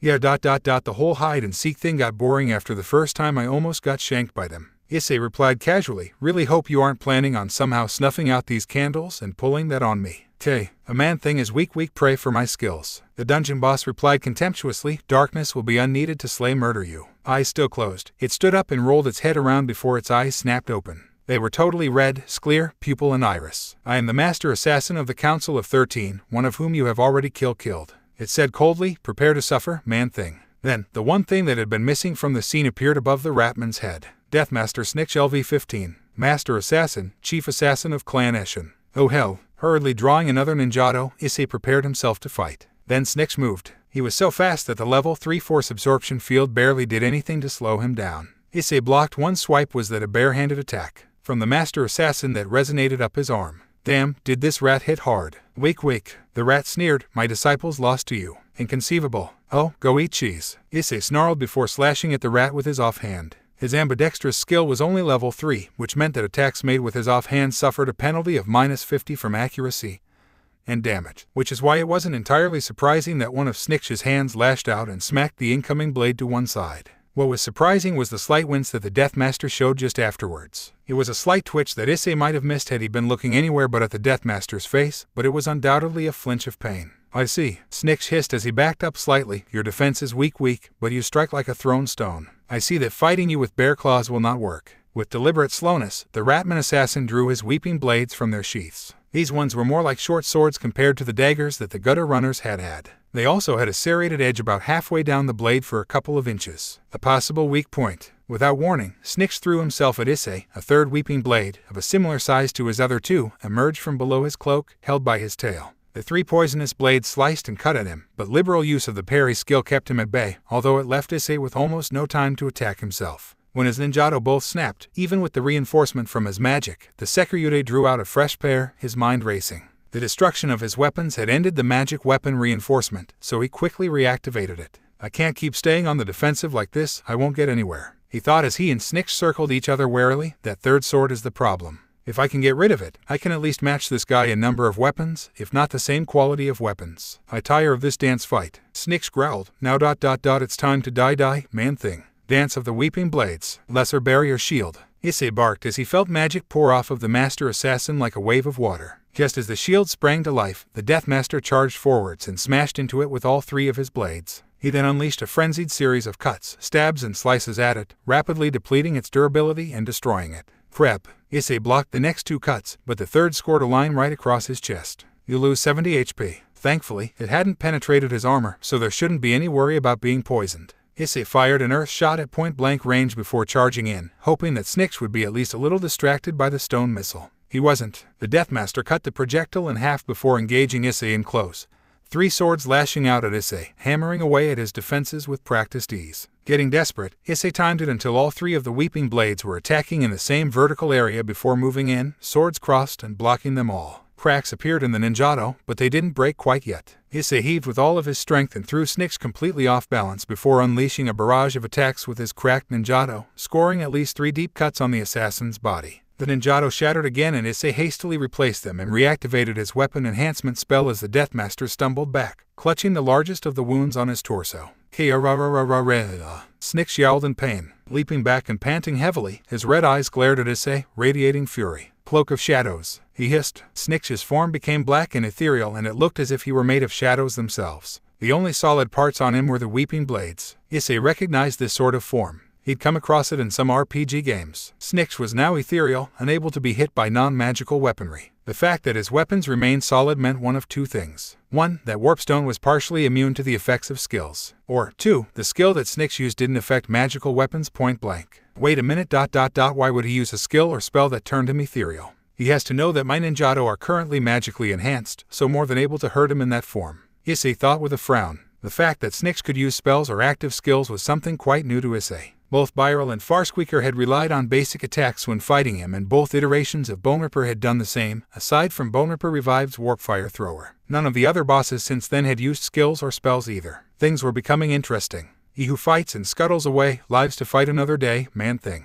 The assassin hissed as he sheathed his weeping blades. You have showed yourself to be worthy prey. Should you live past the next den, I shall take great pleasure in killing you. With that, the Ratman's shadow form sank into the floor, leaving Issei alone in the candlelit room. Congratulations. You have successfully driven off the Deathmaster. You earn 795 EXP. There are 3 chests in this room that hold a reward for one who survives their encounter with Deathmaster Snitch. Please select your prize from the list. Cloak of Shadows, Weeping Blade Longsword, Assassination Skill Book. Canceling all the magic he had active, Issei breathed a sigh of relief. While he had managed to hurt the Master Assassin, the 5 levels that Snitch had on him had meant that there was no telling what skills the Ratman had up his sleeve. Getting a reward for surviving indicated that even his gaming gear hadn't thought he could win. He looked at the 3 prizes. The last one was self-explanatory, but he didn't especially want that skill. The same applied to the Weeping Blade Longsword. 1. It was a longsword, so his short sword mastery wouldn't affect it, and 2. It was made with Warpstone, which he didn't even want to touch. This left the Cloak of Shadows, which he was interested in, considering the name's possible relation with the skill that the Deathmaster had just used. Cloak of Shadows. The Cloak of Shadows is weaved from the finest hairs of semi-ethereal creatures and enchanted by the most cunning concealment spells and enchantments known to the creator. While wearing this cloak, the wearer cannot be detected by mundane sight, sound, or smell, and it also masks the magical and spiritual signature of the wearer from detection by weak sensory abilities. The user also merges with the shadows simply by wearing the cloak, making it very difficult to spot the wearer even without the concealment mode. The demerit to wearing the cloak is that you cannot attack while the hood is up, which activates the concealment abilities, and furthermore, the user is extra vulnerable to magical attacks if discovered while concealed. Cloak. While hood is up, the user gains the skills Mundane Sight Detection Immunity, Mundane Sound Detection Immunity, Mundane Scent Detection Immunity, Medium Magical Masking, and Medium Spiritual Masking. Cannot attack while the skills are active. If discovered while in concealment, all magical attacks directed towards the wearer deal double damage for 30 seconds. Wearing the cloak grants the user the ability to blend with the shadows, granting the at one with the shadows and shadow walking skills. As if I would pick anything else, Issei exclaimed with glee. Tapping the cloak, he noted that it was added to his inventory before the after-battle resolution continued. As a result of a specific action, the vertical cross-block skill has been created. Vertical cross-block LV 1.00. Only usable if dual-wielding swords. By crossing your swords above your head, you can support one blade with the other, greatly strengthening your guard against a single attack from above your vertical axis. It does leave you vulnerable to attacks from below and from your horizontal axis, however. Once activated, the user's body will assume the position automatically. A single attack unleashed against this blocking skill will be neutralized so long as the attacker does not possess 30 points more STR than you. If they do, your guard will be broken and you will receive half the damage from the attack. If the attack is successfully neutralized, the enemy will be stunned for 10 seconds. Basic swordsmanship has leveled up. LV3 LV4. Evade has leveled up. LV2 LV3. Lesser draconic charisma has leveled up. LV4 LV5. Close combat evasion has leveled up. LV1 LV2. Magic weapon reinforcement has leveled up. LV1 LV2. Ambidextrous has leveled up. LV3 LV4. Phew. Hey, I just did all that without the boosted gear. Issei realized, damn it. Well, live and learn. At least my skills other than boost. Gotta work out. Indeed they had. All told, 11 skills had leveled up and he'd learned 2 more skills, one of which had been among the 11 that had leveled up. That had to be some kind of record. Issei turned towards the door leading out of the room, but, as usual, it slammed shut, making him sigh. Why do they always do that? I mean, really. Sighing again, the Secretary looked around the dais. The bosses always had the lever to the exit stashed somewhere near their throne, starting area. That was one common factor between them. And, sure enough, there was a hidden switch in one corner of the dais. Issei pressed it. With a rumble, the center of the dais started to rotate, a circular stairway emerging and ascending up. Issei waited until it was fully deployed before starting to climb it. It looked rickety and there were a few rotten steps, but he managed to avoid falling down them. The landing at the top was dusty as hell. No one had been there in ages, but there was a long trail of blood leading from midway down the landing through the only door that was left to go through. Swallowing, Issei drew his swords again and stepped cautiously down the landing until he reached the door, which was slightly ajar. A slight push was all that was needed to swing the door open and reveal the contents of the room before him. The corpse of a human sat in a chair behind a desk, the trail of blood leading up to it. The human had been dressed in a white uniform with black trimming and had a patch over the heart and on each shoulder of a white torch set on a blue background.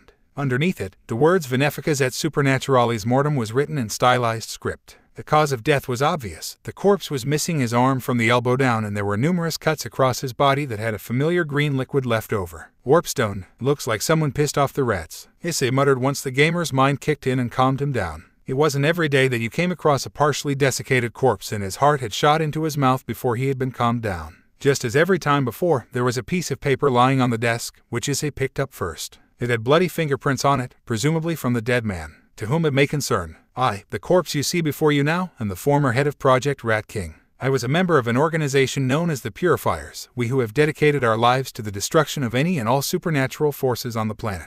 I proposed Project Rat King, hoping that I would be able to create the perfect cannon fodder for our cause. A simple-minded race of creatures whose sole purpose would be to die so our brothers would live. I was a fool. The substance designated as warpstone is a marvel unlike no other I have encountered before, allowing evolution and mutation that would normally take centuries of careful breeding to occur in a span of weeks. Simple physical proximity over a 3-week period caused our test subjects to grow to the size of spaniels. Extended exposure over a 6-month period resulted in immense leaps in mental development to the point of a lower primate. Eventually, 2 years after the project was started, their bodies had mutated to allow them to walk on their hind legs and began to regularly develop opposable thumbs. The initial training regime showed extremely positive results. Human wave tactics seemed to fit the species perfectly. They had little to no regard to loss of life among their own kind but had strong personal survival instincts that made them fight ferociously to defend themselves. Combined with their limited ability to craft crude weapons and armor on their own, and thus making them reliant on us for anything better, and they were quickly shaping into the perfect cannon fodder for our eventual war. When the first examples of larger, more physically powerful specimens emerged, I saw no issues in having them trained more heavily into a semi-competent elite force within the Ratman ranks. This would give rise into the first true subspecies within Project Rat King, which was later dubbed the Stormvermin over the slave and clan rats. The next divergence was slightly more worrisome. Several specimens developed increased cognitive skills and intelligence and an unnatural affinity for manipulating the mutagenic abilities of Warpstone.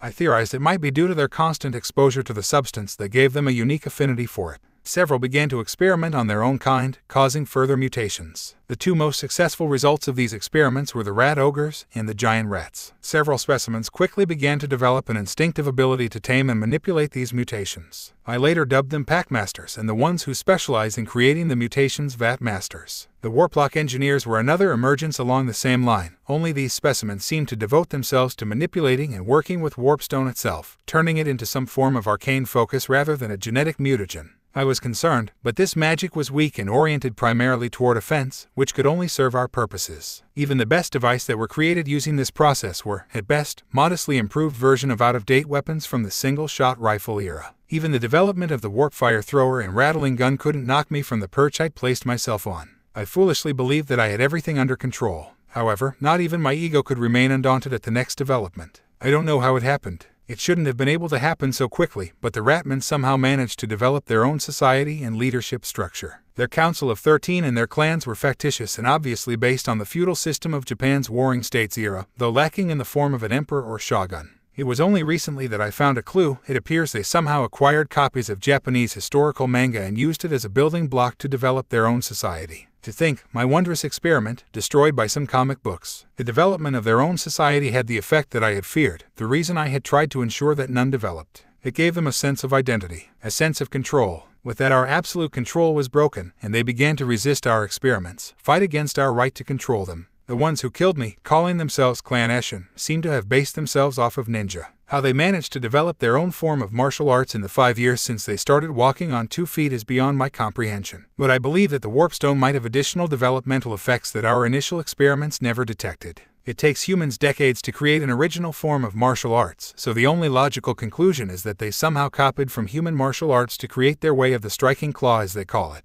I arrived at this site with my 2 bodyguards for a scheduled inspection and was attacked immediately. My bodyguards were overwhelmed within seconds of arriving, struck from the shadows before they could even ready their own weapons, but it was long enough for me to confront the leader of these shadowy rats and demand answers. This Snick's character is dangerous and quick. He speaks of overwhelming human society with the Ratmen before creating an under-empire ruled by the Ratmen while we humans would serve under their feet. I am dying as I write this, but I have managed to get away from Snicksh. All is not lost, however. Before placing them in the burrows to begin field development and independent growth and breeding, I had a system secretly installed into them all. It works as a powerful form of hypnosis, slaving them all subliminally to a series of commands that is reinforced through subsonic speakers built into the warrens and activated on a calculated schedule, unnoticeable to human ears or even conscious Ratman hearing, but still audible enough to affect their subconscious. The commands are: 1. They cannot attack humans unless the human enters their burrow. 2. All efforts are to be made towards preparing to attack the supernatural locals in Kyo Town, with an attack to take place upon completion. 3. The purifiers are their masters. Somehow, they seem to have overcome the last command, possibly due to the effects of the Warpstone, so I sent a signal to my base, ordering the hypnosis system to triple its power and to focus on reinforcing the first 2 commands. If these bedamned rats think that they can rebel against their masters, they had better think again. If you have survived these Eshin monstrosities, then you are more fortunate than I should you be worried about the Ratmen. Rest assured that if they do somehow break free of the last 2 commands, Project Rat Poison will take care of them post-haste. On the slight off chance that they truly have rebelled, I ensured that their broodmother in burrow #1 could only spawn a certain number of Ratmen per month and that it could not birth other broodmothers. I have also taken steps to ensure that the Vat Masters cannot use samples of her flesh to clone more. Project Rat Poison is a 2-part plan. First, it releases a chemical gas that was designed to activate certain genetic triggers that were placed within the Ratman's body when the experiments first began and that we ensured bred true in later specimen, rendering them sterile. Afterwards, a secondary gas is released to vastly speed up the cellular regeneration of the Ratmen, essentially causing them to age years in minutes. Ratmen do not live much longer than their mundane compatriots, so once the secondary stage of rat poison is deployed, all Ratmen inside of their burrows will be dead in a matter of an hour, at absolute latest. The primary gas is merely a safety mechanism. Should some manage to escape, they will be incapable of breeding and will die out within a decade or so. I am finding it harder and harder to concentrate as my life slips away and my mind wanders and wonders. Did I do the right thing? Have my actions been just? A fallen angel murdered my father and I have spent my entire life hoping to justice done on them. But do all supernaturals deserve to be tarred by the same brush for the actions of a single being? Humans do not. I guess I shall have to find out if my actions were just or not, depending on if I wake up in hell or heaven. Or perhaps reincarnation. Written in truth, Mitorikawa Nabayuki. Damned, Issei shook his head. Dying down here, all alone. Even a purifier didn't deserve that. And by the sounds of it, he had a reason, a pretty good one at that, to hate the supernatural. He had done monstrous things in the name of revenge, but seemed to question his actions towards the end. That might not have changed anything. It might not have lessened the man's sins by a great degree, but it was something. Issei examined the date scrawled on the top of the memo paper. It was 6 months before the current date. Things had gone to hell for Project Rat King that long ago, and the purifiers still hadn't killed off their rats. No, of course they haven't. Issei concluded they wouldn't, not with the chance that the Ratmen would actually follow through on their programming and attack Gremory-senpai and Citrikaichu. Well, can't let that happen. I'd better go and deal with the last burrow tomorrow. He looked grimly at the remains of Midorikawa Nabayuki. Sorry, but I'm going to dethrone your king. Chapter 8 The Council of 13. The next day, after school. Hyoto Issei's room, Hyoto residence. Name, Hyoto Issei. Class, The Gamer. Level, 10 next level, 2930 EXP. Title, Ape Baka. HP, 500/500. MP, 325/325. STR, 75. STA, 71. Dex, 81. INT, 29. Wise, 24. Luck, Cha, 43. Attribute points, 0. Y equals 63,740. Staring at his status screen listlessly, Issei was wondering what to do here. He had to eliminate the Ratmen and their last burrow if he wanted to gain any form of lead on finding the purifiers, not to mention eliminating a danger to himself and everyone else in town. But what worried him was the possibility that the last burrow on his map wasn't actually the last of them. The previous den had clearly shown that the purifier's mental programming was already coming undone on at least one level. So it was entirely possible, likely even, that the little injunction against them leaving their burrows had been overcome as well. If that was the case, then after clearing the final burrow he would have absolutely no clue whether he'd managed to get all of them and where any remaining Ratmen could have gone. Still, if the information that the deceased head of Project Rat King had left in his last letter was accurate, if he managed to kill the Ratman breeder he would be damning the Ratmen to extinction. Plus, Ratmen didn't seem to have a long lifespan, so the whole race would be dead in a couple of decades. The fact that he would essentially be wiping out an entire race of at least semi-sentient beings did not sit well with the young gamer. Still, leaving such dangerous creatures wandering around Japan was not something Issei wanted to do.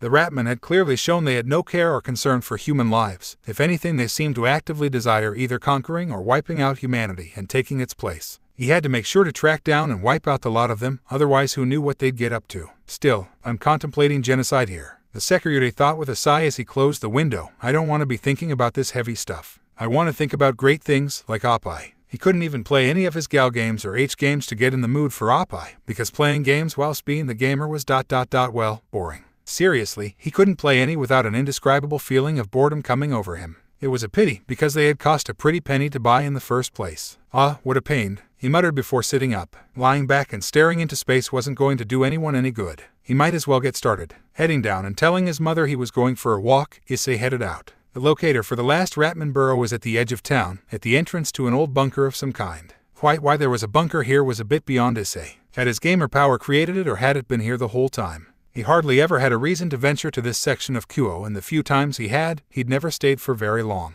Shrugging at the mystery he couldn't be bothered to solve, the secretary started down the steps to the large door that looked as if it had rusted shut decades ago. Okay, I'm here. What now? He muttered. Even with his improved strength, there was no way he could pry open that door, which meant that there was no way the Ratman could do it either. This left a hidden passageway or a mechanism of some sort. Tracing his hands along the walls and the door, he was eventually rewarded by finding a hidden switch under a thick sheet of moss a few feet to the right of the doorway. Pressing it, the entire door, including the doorframe and the wall it was a part of, sunk into the ground with the rasp of stone against stone. Then a window popped up before him. Warning, you are about to enter the last burrow of the Ratmen, the primordial lair of the Ratmen. This burrow contains the Ratman breeder, the mother of their race. Should it be slain, the Ratmen will be condemned to eventual extinction over the passing of the years. As such, they will muster the full strength of their entire species in order to kill you and defend the breeder. Minimum level to undertake this dungeon, LV 10. Recommended level, LV 13. Do you wish to proceed? Why, him? He hit Y. Yes, he was underleveled, but he really didn't have any other way to level up as of yet, so the choice wasn't his. With an audible popping noise, the invisible barrier across the doorway was removed. And then a viciously aggressive smell rolled over Issei, making him gag. It smelled like month-old sour milk, with skunk stink and rotten turds mixed in for extra flavor. Great good kami. He choked out, what a reek. He stood there breathing through his mouth for a few minutes to better adjust to the incessant reek. He noted absently that he had lost about 30 or more HP just from the smell.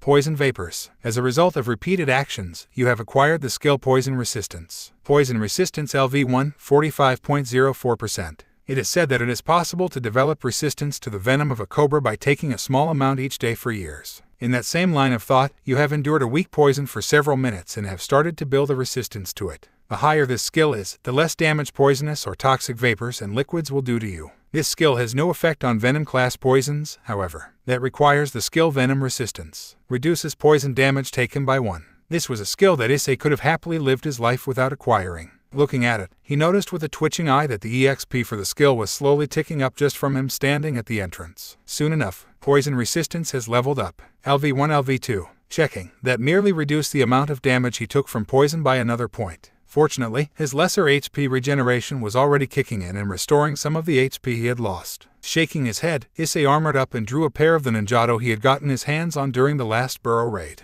They were disposable weapons that he could use without concern at least until he ran out of them. Stepping down the stairs, he hesitated as the door ground back into position. Thankfully, there were torches, the kind you saw described in Dungeons and Dragons, lining the way down the stairway. The flames oozed out in Kai smoke that made Issei suspect that animal fat was used to fuel them. Or human fat. Shaking his head at the morbid, but all too likely, thought, the Sekiryude continued down the stairs, tense and ready for a sneak attack. He wouldn't put it past the ninja-esque ratmen of Clan Eshin to stage a sneak attack on him amidst the dim light of the torches. Force absorption field, bronze skin. He muttered as he brought his 2 main defensive spells online. It never hurt to be careful. At the bottom of the stairs was, as usual, a round room with a chest in the center of it. Opening it, Issei found 3 things in it, a skill book, a sword and a necklace. He decided to see what the sword was first. It was a short sword, keeping with his current specialization. He had watched a few movies set in ancient Rome and recognized a gladius when he saw one. It was a rather beautiful sword with a polished blade and red-dyed wood inlaid with what looked like ivory on the hilt. When Issei tilted the blade, he saw a red tint to the metal. Blood metal gladius. A gladius forged from blood metal. It naturally synchronizes with draconic energy and is a suitable channel for it in human magic. The true worth of this blade is the increased learning speed that its wielder will be under whilst wielding it.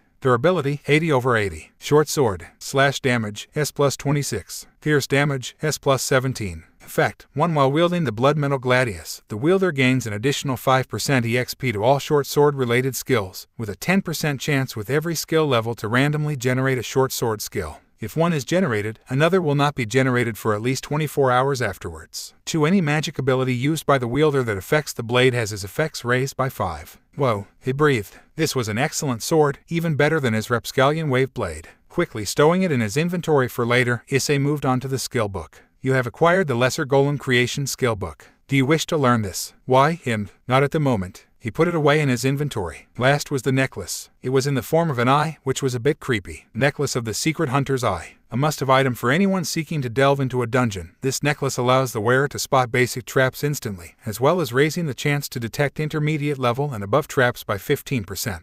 Additionally, any hidden compartments or secret rooms have their entrances highlighted. There will be no hints on how to open the doors, however. Now this was what he was talking about. This was a really good item. Issei paused. Given that my gamer's gear seems to be giving me things that I will need, rather than anything else, I can foresee a lot of traps, secret passages, and hidden compartments in my future. Just brilliant, I don't think. Slipping the necklace on, he absently noticed that his poison resistance skill had leveled up again. At least this poisonous environment was going to do wonders for that skill. Casually looking around the room briefly to double-check that no secret passages existed here, Issei then moved out of the room and into the corridor. The passage was narrow and carved from rock, or so it seemed. This was impossible, as he wasn't down far enough in the earth to be in rock, but he just rolled with it. One more supposedly impossible thing like this wasn't going to unnerve him after all of the crap he had been through since that nutjob almost killed him. It's amazing what a human can get used to if given enough time. Issei mused wryly. He stepped into the first room on the other side of the corridor and was confronted by 50 ratmen. Not just any ratmen, these were ratmen slaves, easily the most disposable troops that they had. Still, even ants could overwhelm an elephant with sufficient numbers. Ratman slave LV6. Scumbator. Like hell. Let's go. Issei shouted and charged forwards bearing his blades. The poorly equipped slaves, armed with clubs made from rotting wood and rusted copper swords and with only threadbare tunics covering their bent and deformed bodies, were not close to being a match for Issei 1-on-1. Hell, even 5-on-1. Each swipe of his swords caused spurts of blood to jet from falling ratman slaves, shattering their pathetic excuses for weapons without so much as a pause. It barely took 2 lazy strikes to kill each one, and they danced around the panicking and desperate slaves with speed they couldn't hope to match. Even with the extra levels they had gained, these disposable minions were far and truly outclassed. Unfortunately, the amount of EXP he received from each slave reflected their cannon fodder status. A measly 10 EXP per ratman slave. While that would add up to 500 EXP once he'd finished killing them, it wasn't a lot given that clan rats were usually gave at least 100 EXP when he killed them. Of course, Issei wasn't having entirely his own way. He was being hit by staves, whacked by clubs, and clumsily stabbed by pitted swords. All of them bounced off of his armor, naturally, but the odd point of HP was lost with every strike. This was in addition to the continuing damage from the poisoned atmosphere. This raised a question for Issei. Why was it that the ratmen were perfectly fine in this kind of environment while he was getting poisoned? Poison resistance has leveled up. LV3 LV4. One of Issei's eyes twitched underneath his menpo. This had to be the fastest any of his skills had ever leveled up. Just how poisonous was this air? Once the last ratman slave fell. You have slain ratman slave X50. You earn 500 XP. Do you wish to loot the bodies? Why? Issei severely doubted that there would be anything remotely approaching decent on the bodies of these things, but he hit Y anyway. If nothing else, he could sell the stuff for yen. As expected, the stuff was rubbish, all rotted, rusted, splintered, or rotted, rusted, and splintered if applicable. Altogether, he barely got 1,000 yen for over 100 pieces of equipment. Barely enough to buy a couple of burger meal sets at a fast food place. Looking around at the room full of ratman corpses, Issei had to sigh. He was getting far too used to this sort of thing. Without a word, he examined the durability status of his two swords and snorted. They were almost fully used up, with 2 or 3 DP left each. He stabbed them into the ground and pulled out 2 more from his inventory before heading out of the room through the other side of the room, leaving a scene of carnage and 2 swords behind to serve as a makeshift grave marker for the fallen fodder. Pausing just inside the doorway, Issei's eyes narrowed as he spotted several glowing squares on the floor. He guessed that these were traps revealed by his new necklace, but were they the triggers or were they the actual traps? Grabbing a stone from the floor, Issei lobbed it at the square furthest away from him. As soon as the stone touched the glowing square, the ceiling dropped down on it. Not the entire ceiling, but a 4 square foot, 3 meter long chunk of it. Akohei, going to have to watch my step here. Issei's sweat dropped. That would likely kill him, HP or not. Stepping carefully around the golden squares, which were definitely pressure or touch-sensitive plates of some sort, the boy breathed a sigh of relief as he came to the end of the stones. He really should have known better. As Issei entered the room at the end of the corridor, he was itching for a fight. He had just gone through a maze full of traps of the likes of Tomb Raider and the Prince of Persia games. Pitfalls, walls that shot arrows, more collapsing ceilings, warpfire traps, other more esoteric traps. There were even a few that he could have sworn had been ripped from the God of War games. Damn copyright-infringing rats. The 25 clan rats armed and armored to the teeth with leather armor, bronze swords, numerous daggers and bucklers were very unfortunate indeed to come across him in that room, as he needed to vent some stress. Clan rat warrior LV8. Dark thing. They never stood a chance. First, Issei bombarded them with his earth shot spell before wading in with his bronze skin and force absorption field active. Whatever blows struck him bounced off of the combined force of his armor and his spells. Before long, you have slain Ratman Clan Rat Warriors X25. You gain 25 OEXP. Congratulations. You have leveled up. LV10 LV11. You have 5 attribute points to spend. Earth Shot has leveled up. LV4 LV5. Ambidextrous has leveled up. LV4 LV5. After looting the bodies and selling everything but the weapons, Issei once again abandoned the swords he bore, as they too were almost out of durability. It was getting to the point where he was glad that he had stolen all those swords from the last place, because he was going through them at a terrific rate. On the other hand, they were crudely made, so maybe that was speeding up the rate of durability consumption. He immediately placed the 5 points into INT, because he might need them to figure out these stupid traps and puzzles, even with the skill puzzle solving. Still no good loot. He muttered absently as he gave the room a final once-over to make sure there weren't any hidden spaces or doors there before heading out. Again, there was nothing. Seriously, why give him the necklace if there wasn't going to be any goodies to find with it? Looking into the corridor that led out of the room, and the numerous golden glowing sections that he could see, Issei scowled. Oh, that's right, because this place was trapped to within an inch of his life, that's why. Issei made his way through the maze of traps once again. There was no need to describe them. If you've seen one intricate and deadly array of traps, then generally you have seen them all. He did raise his evade and puzzle-solving skills by a level though, which was just about the only good thing to happen. Oh, and his poison resistance skill had grown to level 6 after he got hit with some kind of liquid poison on an arrow and he had chugged a health potion to aid his beleaguered lesser HP regeneration skill. Lesser HP regeneration has leveled up. LV2 LV3. And that happened. Moving along. Pausing at the door into the next room, Issei spotted black fur and what looked like spears. Storm vermin. It made sense, as he seemed to be facing groups of enemies divided by type and in the order he had encountered them in the burrows. A fitting mechanic for the last dungeon of this series. He just hoped that he didn't have to fight Bone Ripper again, as fighting the mutant thing the first 2 times had been a colossal pain in the rear. Storm vermin foot soldier LV9. Pack rat. Repeating his tactic from the clan rats, Issei waded into them slicing and parrying blows as he went. The Stormvermen were even better equipped than the last time he had faced a squad of them, with crude steel armor and crude steel halberds. It still wasn't enough to offset Issei's determination to make them into his EXP. You have slain Stormvermin Foot Soldier X10. You earned 3,000 EXP. That put the EXP from each Stormvermin at 300 each. Nice. More generic loot from the Ratmen, and, yet again, no hidden doors, spaces, or passages in the room. It was becoming clear that the sole reason he had been given the damn necklace was to see the low-level traps. Talk about a letdown. Make no mistake, being able to see the annoying traps was a godsend, but not having any secret rooms to find was a bit of a downer. Issei took his armor off for a moment and rubbed his eyes tiredly. Fighting so many Ratmen one after another was so damn exhausting, especially with those damn passages full of deadly traps between them. It was mentally exhausting on top of the physical tiredness, likely the entire point of the whole setup. Re-equipping his armor, the Sekyude tossed the broken hilts of the third pair of ninjato he'd used since he entered the burrow. Was the poison in the air corrosive to iron as well? It would explain why the crude imitation weapons were shattering like glass after only a single battle. Poison resistance has leveled up. LV6 LV7. Suppressing his irritation at the reminder, Issei pulled out another pair of ninjato from his inventory and started to advance once more. Elsewhere, Ria's Gremory frowned as a small magic circle appeared in the air before her. She and her darling servants had just finished killing a stray devil that they had been hunting for the last couple of hours, and she had just about to order them to head back to their homes when this appeared. She recognized the symbol. It was a Citri circle, which likely meant Sona. Sona, what's the emergency? She asked with a frown. Her childhood friend was as stubborn as she was and would never contact her at this time of night unless she and her peerage had run into a more challenging foe than had been anticipated, and she didn't have the raw power to take care of it alone. The Citri heiress had been hunting another stray on the other side of Kuo, and it wasn't a powerful one either, so this was an unpleasant surprise. Rias, can you feel that magic? Sona's voice asked over the communications spell. The Gremory heiress reached out with her magic senses and frowned. Now that Sona had drawn her attention to it, there was an unusual buildup of magic in the section of Kuo that her friend was supposed to be hunting in. And by unusual, Rias meant that there was any kind of magic buildup whatsoever there. One reason why her brother and Sona's sister had selected Kuo for their jointly held territories was that they were practically the only supernaturals in the entire city, although the Fallen had been seen recently around an abandoned church in the south of the city. Oh, there was the odd stray devil every now and then, and Kaneko had reported some itinerant yakai passing through every so often, but Kuo was very much the sticks as far as the supernatural was concerned. Yes, I can, she answered her friend. I take it that it isn't that stray you were hunting. We took care of it a handful of moments ago. Sona answered dismissively. She was inordinately cowardly, so it took some time to pin her down. I think this matches the odd surges of magic that our caped friend has been making whenever he raids the dens of these Ratmen.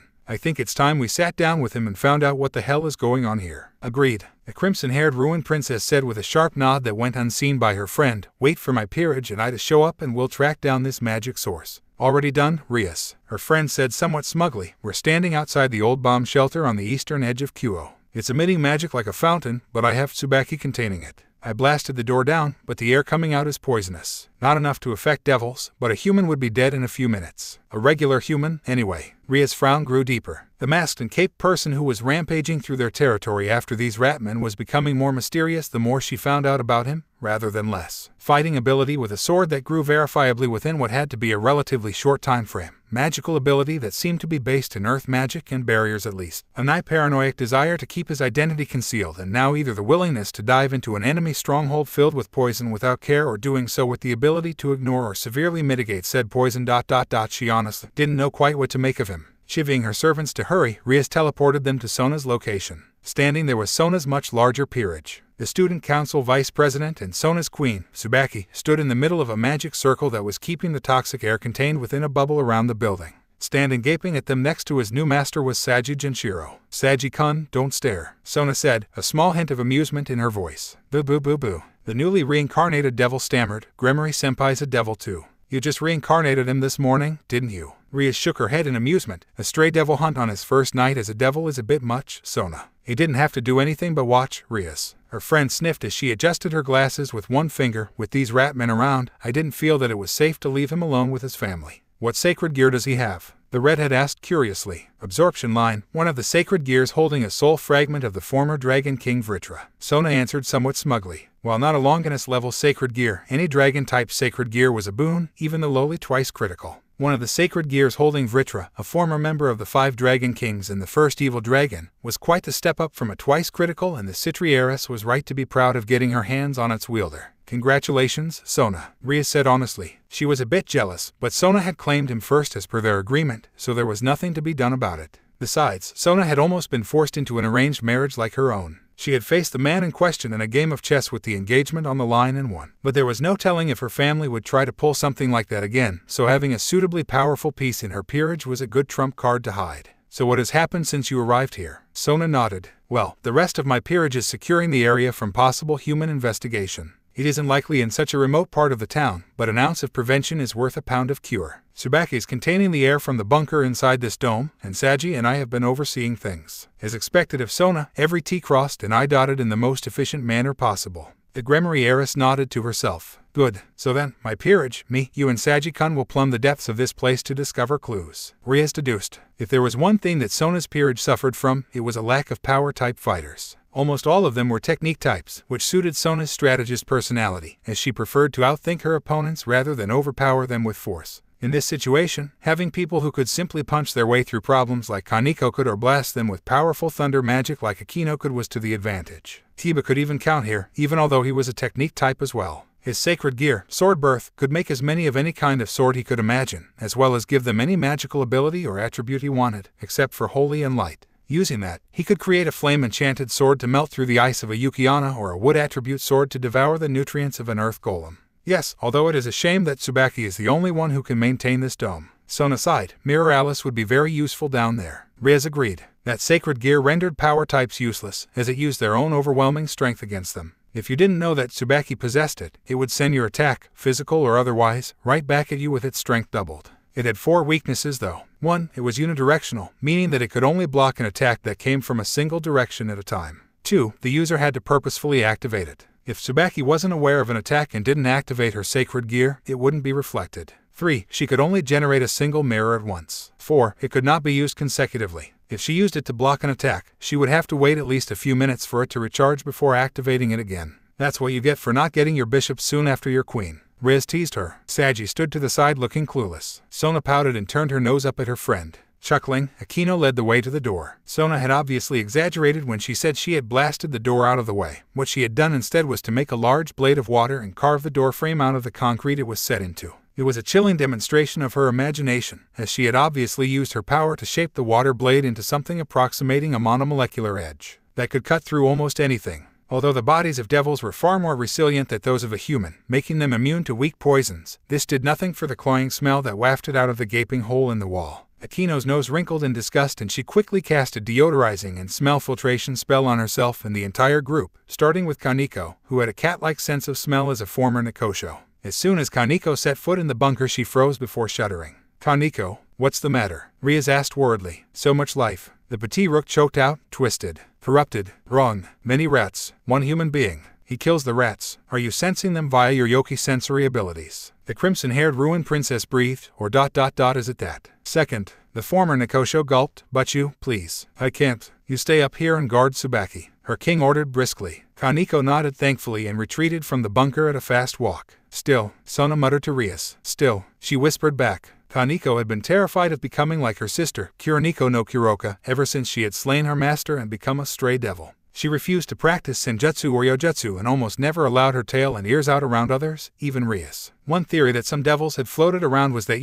actively using senjutsu in the underworld, with its negative emotional environment, was what had driven her mad enough to murder her master. Just in case, Kaneko consistently and immediately removed herself from any environment that made her ability to sense negative emotions to go into overdrive. What had caught Ria's ear and what Kaneko had said earlier was that she could feel the ratmen. In the previous dens, she hadn't had any problems because the caped man had mostly killed all of the ratmen before they had arrived. That being the case, had they arrived partway through his assault on this lair. Kiba took over Kaneko's traditional position in the lead, with Akino following behind him. Rias, Sona and Saji followed them in that order. Descending down the flight of stairs, which was about the height of a one-story house, they entered the first room of the burrow, which had the expected open chest. There's one of these at the entrance to all of these burrows, Rias commented as she looked at the open chest. Odd, Sona frowned. They moved through the corridor leading out of the room until they reached the next room, which made Saji throw up in a corner. The sight of over 50 dead ratmen sprawled around it almost made Sona nauseous as well, so she didn't blame her newly reincarnated pawn for being unable to prevent himself from throwing up at the scene of such carnage. These ratmen suffered from some sort of degenerative mutation when they were alive. Their arms and legs are thin and weak and they're somewhat bow-legged as well, she managed to say. Kiba knelt down and examined a couple of the corpses. These things never stood a chance against whoever killed them. Despite their numbers, this was a one-sided massacre. Seeing Kiba's tightly controlled face, Riaz winced inside. Being the sole survivor of a massacre himself, whoever did this, likely the red-armored man, had not endeared himself to Kiba. Kiba, these ratmen wanted to attack us, she said gently. They also seemed to want to attack the man who did this. They could have run, but they threw themselves at him, from the looks of it. He had little choice ... as would we, in his position. The blonde boy looked at her heatedly for a moment before sighing and nodding in acquiescence. Kiba-kun, these swords here, Sona said, pointing at the pair of blades driven into the ground and where Riaz would roughly estimate the center of the room to be. What do you make of them?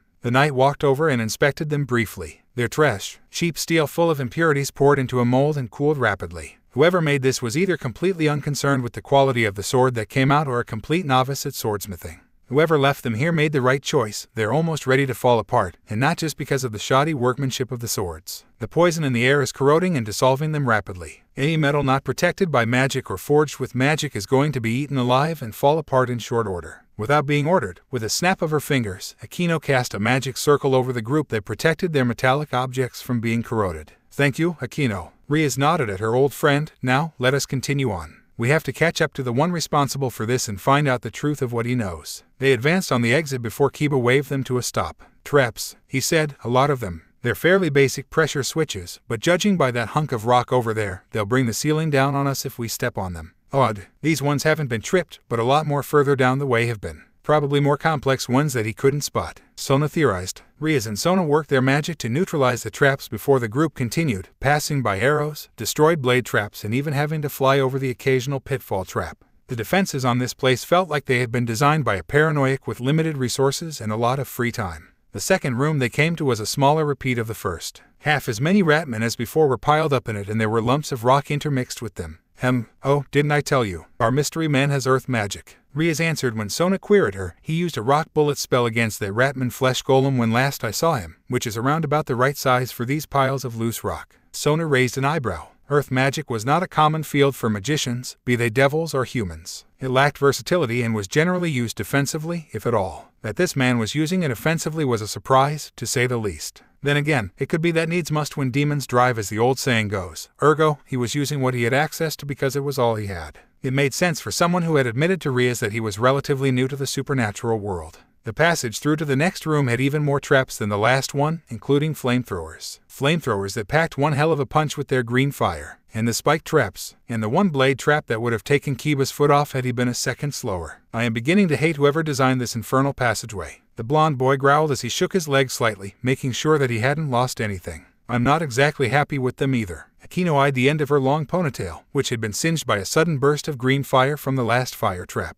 Evidently it had somehow refilled its reserve since it was last used, because it had belched fire as soon as Kiba had passed by it, aimed straight at Akino. She had shielded in time, but the tip of her hair had been caught by the fire. These brutes are almost as large as that ratman we found at the end of the first burrow, Riaz exclaimed sharply when they came across the sprawled forms of the storm vermin in the third room. Look here, Kiba said with a frown as he knelt next to two familiar-looking hilts. This makes 6 of these knock-off swords he's gone through. He used them until they broke with this pair. He had a better sword with him when we last saw him. Riaz frowned, that short sword with a straight edge on one side and a wavy one on the other. It didn't look magical, so maybe he knows or suspects about the environment here and is using these throwaway swords instead of risking his best sword until it is necessary to use it. Makes sense, Sona agreed. But when we saw him last, he didn't have any sheaths on him. Kiba said slowly. It was as if he were pulling the swords out of thin air. A minor dimensional sacred gear, perhaps. Bag of carrying or the pocket dimension, maybe. I didn't sense the activation of a sacred gear from him. Riaz shook her head before reconsidering. There again, that damn magic barrier between us was strong enough to block a blast of my power of destruction and a punch from Kaneko, so maybe that interfered with my ability to sense things. We'll find out when we find him.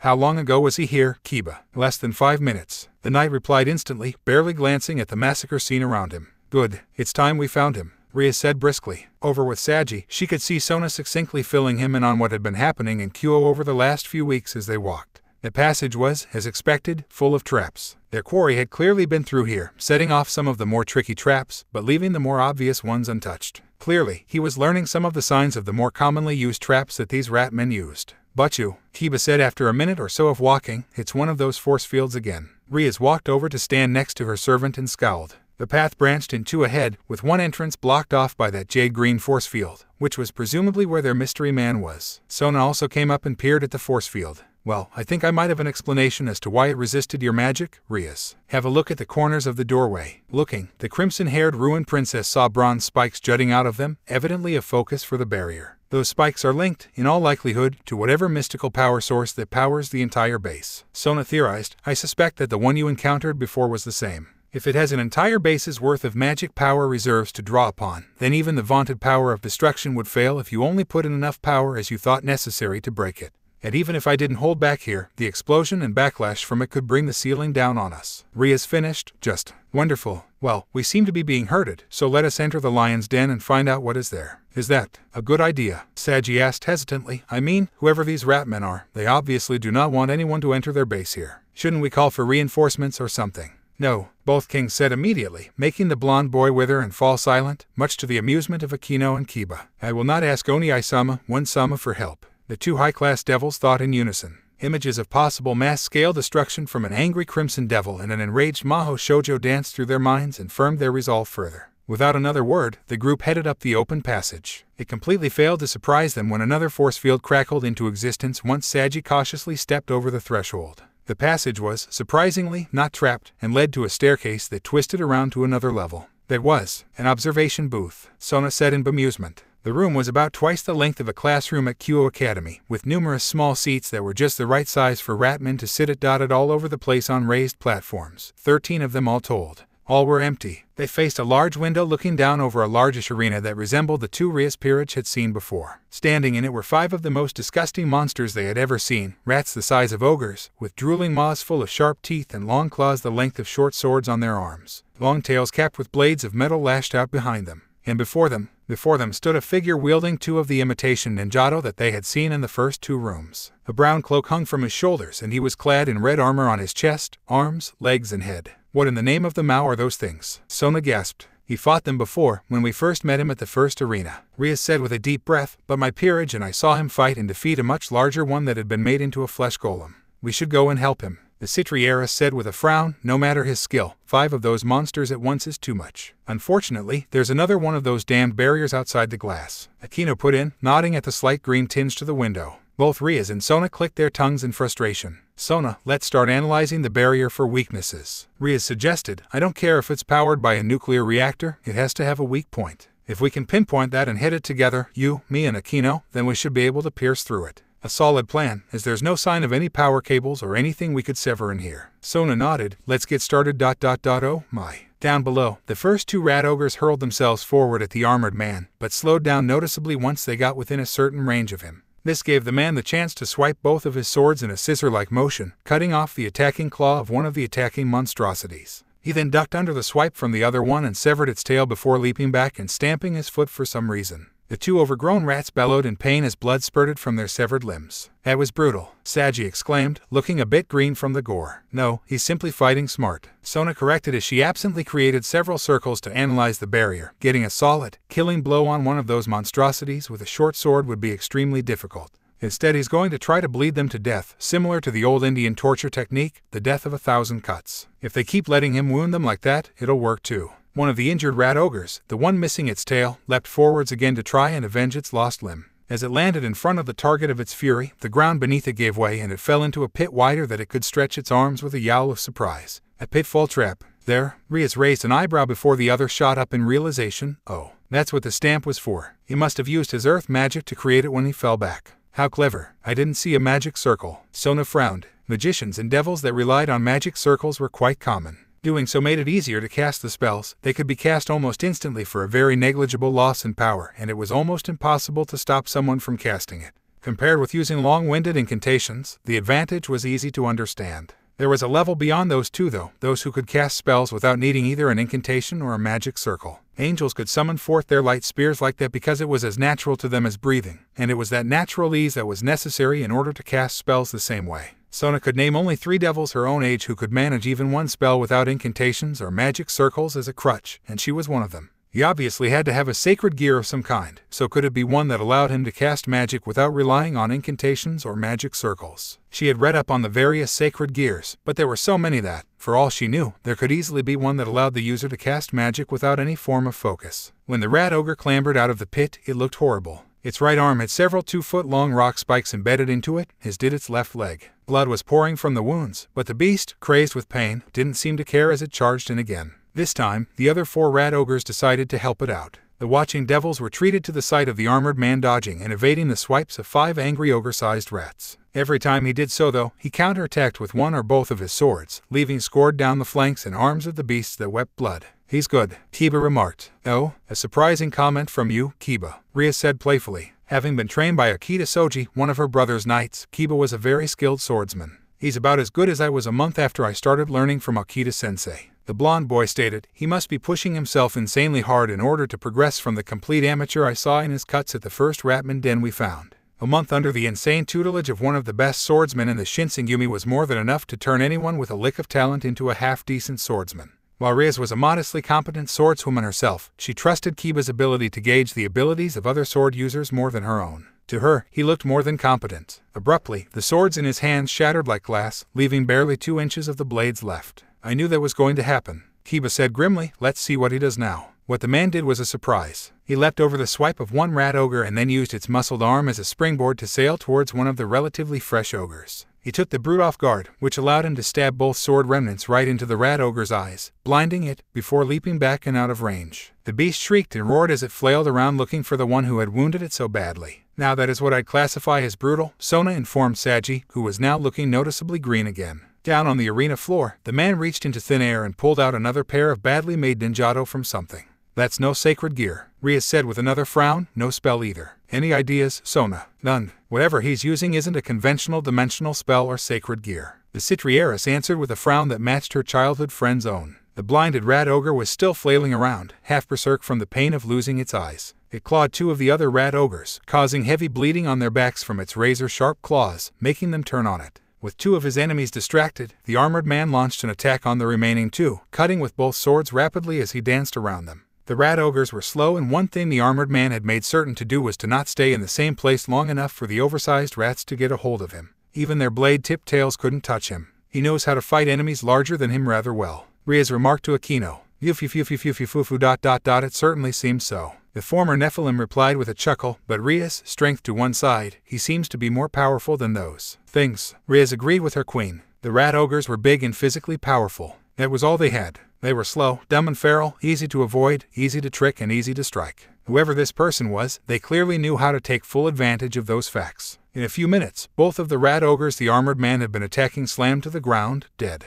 The blind rat ogre was ripped to pieces by the other 2 at roughly the same time, leaving the other 2 free to attack their original target, starting the deadly dance of death again. "How can he keep fighting those things so calmly?" Saji asked with a half-awed, half-scared expression on his face. "If it was me, I'd have panicked a long time ago with monsters like that looming over me." "A good question," Sona nodded. "Ask him when we meet him." As they had been watching, the 2 high-class devils had been working on the barrier analysis. Sona frowned before a grin plucked at her mouth. "Found it. Looks like the weakest point of the barrier is slightly off-center to the right," she announced. "Riaz, Akino, get ready. Fire a full-power blast at the marked location." A Citri circle appeared at the exact location she referred to at a click of her fingers. Riaz pooled power of destruction in her hands, while Akino crackled all over with lightning. Sona, on the other hand, merely adjusted her glasses as she pooled water in her free hand. As one, the 3 female devils unleashed their attacks at the target point, striking it within seconds of each other. Black-tinged crimson power of destruction was wreathed in yellow thunder magic and surrounded by water as cold as ice as they bore into the center of the barrier's weak point.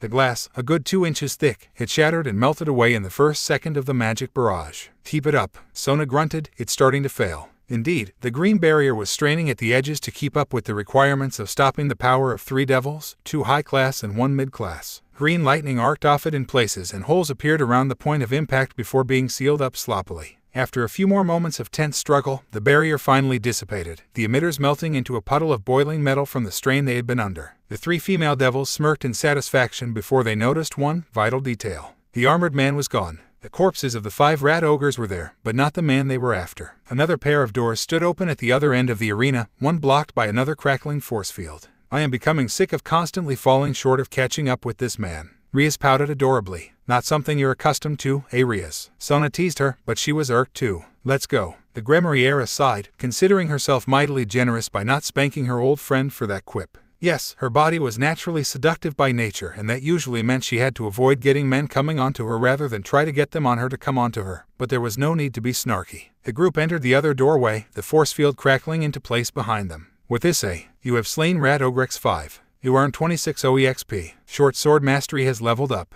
LV4 LV5. Close Combat Evasion has leveled up. LV2 LV3. Close Combat Evasion has leveled up. LV3 LV4. Evade has leveled up. LV3 LV4. Basic Swordsmanship has leveled up. LV4 LV5. Poison Resistance has leveled up. LV7 LV8. Lesser HP Regeneration has leveled up. LV3 LV4. Force Reduction Field has leveled up. LV3 LV4. Bronze Skin has leveled up. LV2 LV3. As a result of a specific action, the skill Improvised Weapon Mastery has been learned. Improvised Weapon Mastery LV 1.00. Most weapon disciplines deal with using specific weapons that are in a uniform shape and size. Not so much with this skill. With this, you can pick up just about anything and use it as a weapon. Some things, most noticeably soft things like tissues and pillows, cannot be used with this skill and fall under Improbable Weapons Mastery. All items applicable for this skill will be updated with an entry saying so from this point onwards. Raises damage of any item classed as an improvised weapon by 1. As Issei trudged through the passage, which was thankfully devoid of traps,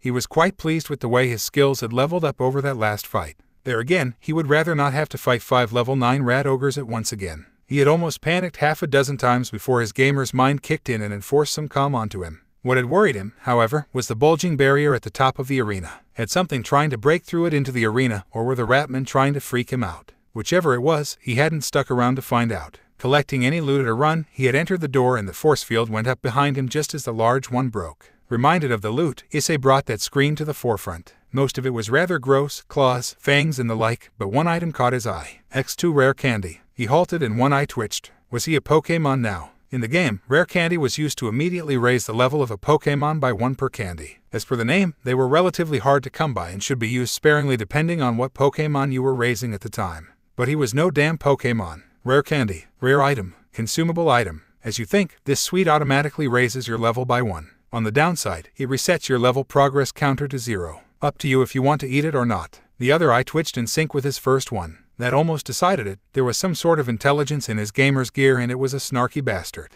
He was going to find a way to talk to it, just like he had D-Drag, if for no other reason than to punch it in the mouth. Bringing them out, Issei saw that they were about half the size of a jawbreaker and were pastel pink. This was a tough situation. Should he eat them and raise his level to the recommended level for this dungeon? That would wipe out the nice chunk of EXP he'd gotten, both from the rat ogres and from some of the clan rats, which would be a shame. He checked how much EXP he had to go until he leveled up and discovered that it was less than 1,000. Well, that would be a crying shame if he wasted all that effort. He'd store them again and only eat them if he was in serious trouble. Mind made up, he placed them in his inventory and carried on walking down the path ahead of him. It took a couple of minutes, but he finally reached a large ornate door that bore a giant horned rat, surrounded in a circle by 13 odd-looking symbols. Clan symbols, he realized. Touching the horned rat symbol made the outer ring of symbols light up in clockwise succession before the door split in half and opened inwards. "Come into my web," said the spider to the fly. Issei whispered before he drew 2 new swords from his inventory. He only had a dozen or so left. Damn this corrosive air. Advancing into the new chamber, he saw that he stood at the top of one of 5 sets of stairs leading down to a raised dais in the center, one that held a table set with 13 seats around it, accompanied by 13 banners hung above them.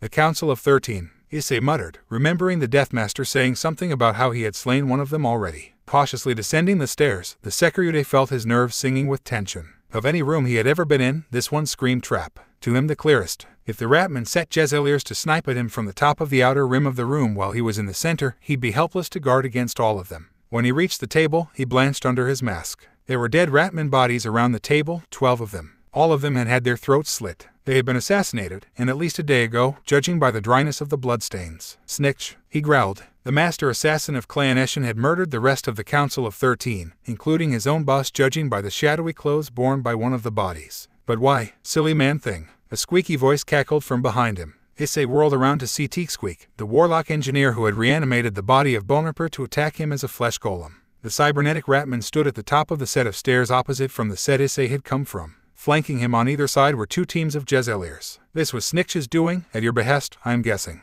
Issei said neutrally, gesturing at the council table with one sword. Correct. Teak smirked rattly at him. The old rats were getting too fat and lazy, so the next generation decided to have them retire. Some retirement. How typical of a rat king, not wanting to get your paws dirty. Issei remarked with disdain. A leader's place is in the rear, man thing. The warplock engineer sneered back at him. You will make an excellent scapegoat to blame their tragic deaths on. A 30-heartbeat moment of silence will be held in their honor. A rat's heartbeat was very fast, if memory served Issei correctly. A 30-heartbeat length of time would be 10, maybe 20 seconds at most. I can see that you're just broken up over this. He deadpanned. Heh. Putting up with those old rats for 2 years. You have no idea of my pain, man thing. Teak snarled. Kill him. At the order, the gunner teams raised their weapons to point at Issei, who just sighed and deactivated Bronze Skin. He was running low on MP, so only keeping up force reduction field was the most sensible course of action here. I've killed over 300 of your kind, Teak. He said softly. If you want to fight. Then you've got one. The roar of the Jezzail's firing galvanized Issei into motion even as the warpstone-infused bullets left the barrels of the long rifles. Bringing his swords forward in a cross block, he deployed a lesser barrier shield using each blade as a focus, layering them so that when the first shield failed, as it would, the second would catch the bullets. It worked exactly as he intended it to. The 2 bullets pierced through the first layer of the shimmering red and green barrier, shattering it easily but not before robbing them of enough power so that the second barrier managed to stop them. Barely. It was covered in cracks and the points of impact were noticeably indented. Still, they'd done what Issei needed. Before the warp bullets even hit the ground, the Sekyude was already charging forwards, shattering the remnants of his barrier as he broke his block and charged forward. Issei refused to give the Jezzailers enough time to reload, and once he was close he could eliminate both teams quickly before focusing on the warp tech specialist. However, his plans were significantly derailed when Teak reached into his robe with his normal hand and produced a long-barreled pistol version of a Jezzail before quickly aiming it in his direction.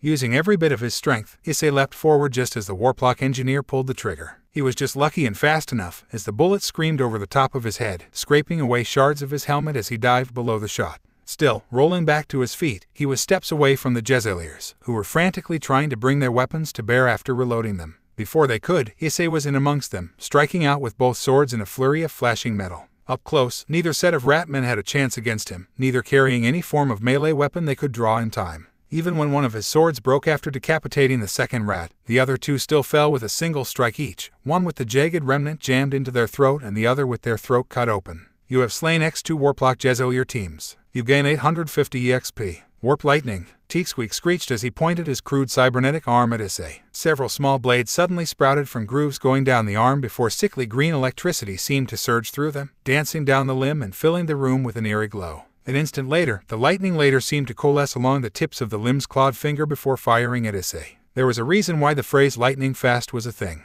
It takes less than a second for electricity to travel between point A and point B, and that meant Issei had next to no time to put up a defense after the attack was fired. Though thankfully the build-up gave him just enough time to raise his remaining sword in front of him and deploy another lesser barrier shield. It wasn't enough. The shield barely managed to hold off the attack for a second before shattering into motes of light. The eldritch lightning slamming into Issei's chest and sending him flying back, over the circular table and into one of the corpses resting in its stone throne. That was very gross, he had to note. You have lost 105 HP. That was the most amount of HP he'd lost at one time ever. What the hell kind of spell was that? With a grunt, Issei scrambled to his feet, drawing a knife from his inventory with his free hand and throwing it at Teak, who was wrestling with his arm, which was still sparking, and cursing. Apparently using warp lightning messed up his arm for a while. Good to know. The blade sank into the flesh of the shoulder of the warplock engineer's holy flesh and blood arm, making him screech in agony. The sadistic rodent didn't seem to have much of a tolerance for pain. Die, the engineer snarled, grabbing a length of wood from his waist. It had a wavy blade on top of it. A knife. No, knives don't extend by half a meter. A bladed staff then, because that was not a spear. Spears did not have blades growing all over its length. Hurriedly pulling a second sword from his inventory, Issei clashed with Teak. He ground his teeth as a residual charge from the unnatural lightning spell crackled across Teak and down the blades. It hurt like hell, but he could push through it. You lose 30 HP. Compared to Issei, Teak was clumsy and downright amateurish when it came to armed combat, almost as if the ratman had never done more than learn how to carry the thing without cutting himself. Which, Issei realized as he easily batted aside a clumsy swing, might be the case. The warplock engineer seemed to be a spellcaster first and foremost, and thus expected to blast his enemies from afar. More than that, Teak's every action in the few times they'd met before had screamed pure arrogance, and someone who believed themselves an invincible spellcaster would never bother learning how to defend himself up close and personal.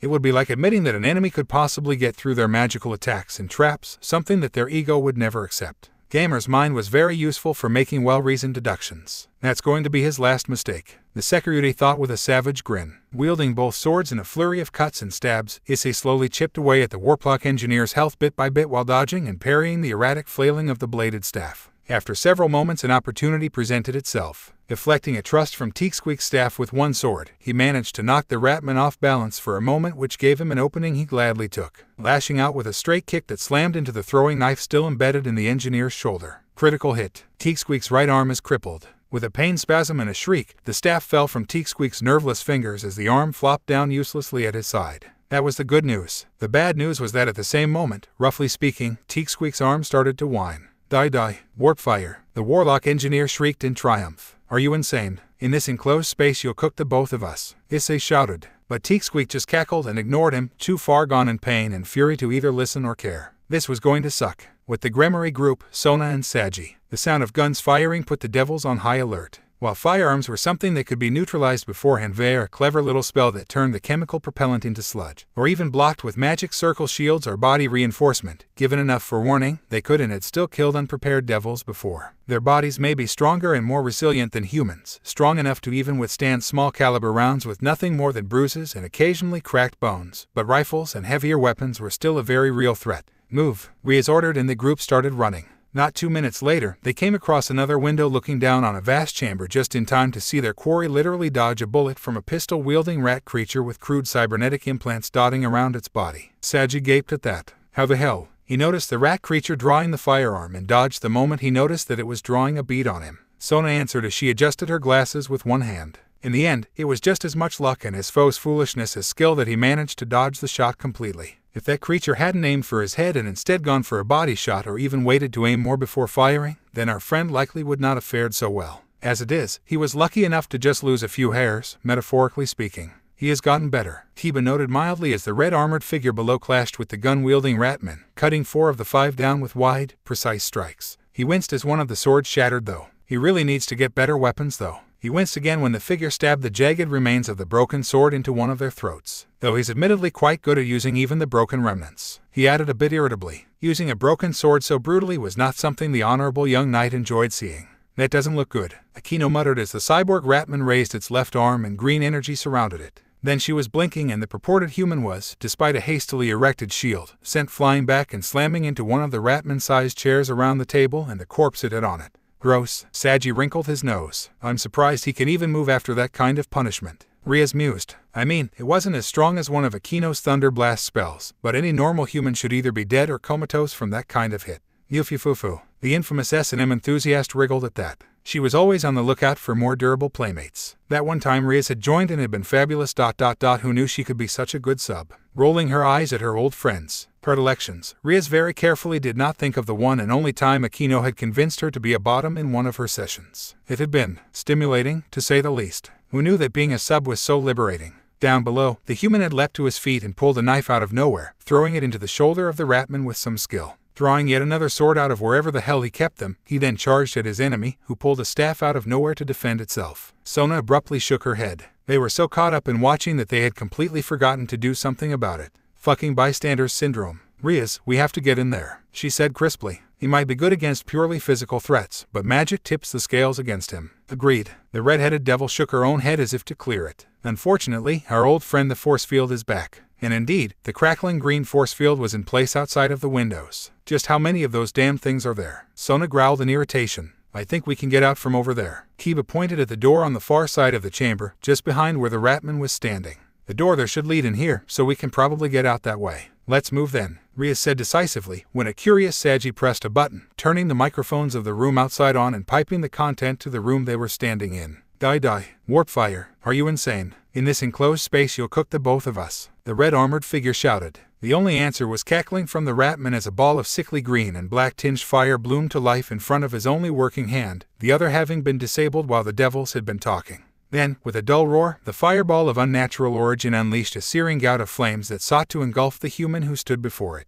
Apparently recognizing that the flames were too fast for him to avoid, the armored human crossed his swords in front of him as if to block a strike before creating a pair of shields, seemingly using his swords as focuses to layer one over the others. Just as the flames were about to reach the first shield, the shields shifted, merging with each other to form one large shield. The detonation of the flames washing over the shield was both blinding and deafening, and those among the devils who hadn't looked away in time spent precious seconds blinking away spots from in front of their eyes and shaking their heads to get rid of the ringing sound they were inflicted with. Blinking furiously, Riaz looked down into the room below to see both the ratman and the armored human knocked flat on the ground. Wisps of smoke came from both parties, and Riaz couldn't tell if the two of them had died or just been knocked out by the explosion of magic. Then, abruptly, the ratman sat up with a snarl. It flailed around for a moment before leaping to its feet. Even as it did so, however, the armored human coughed and groaned, rolling to his knees even as he discarded his two swords, which had shattered in the explosion. "What does it take to kill you?" The ratman snarled. "More than what you have, Squeaky." The human responded dryly as he staggered to his feet. "Now then, I believe it's your turn to die." Giving him a sneer, the ratman reared back and let loose a long, whining screech. On cue, a pair of doors slammed open and a swarm of ratmen poured out of each of them, all of them black-furred, all of them bearing steel armor. "Did you really think it would be so easy?" The ratman asked condescendingly. "You know, just for a second there." "Yeah, I did." The armored man sighed.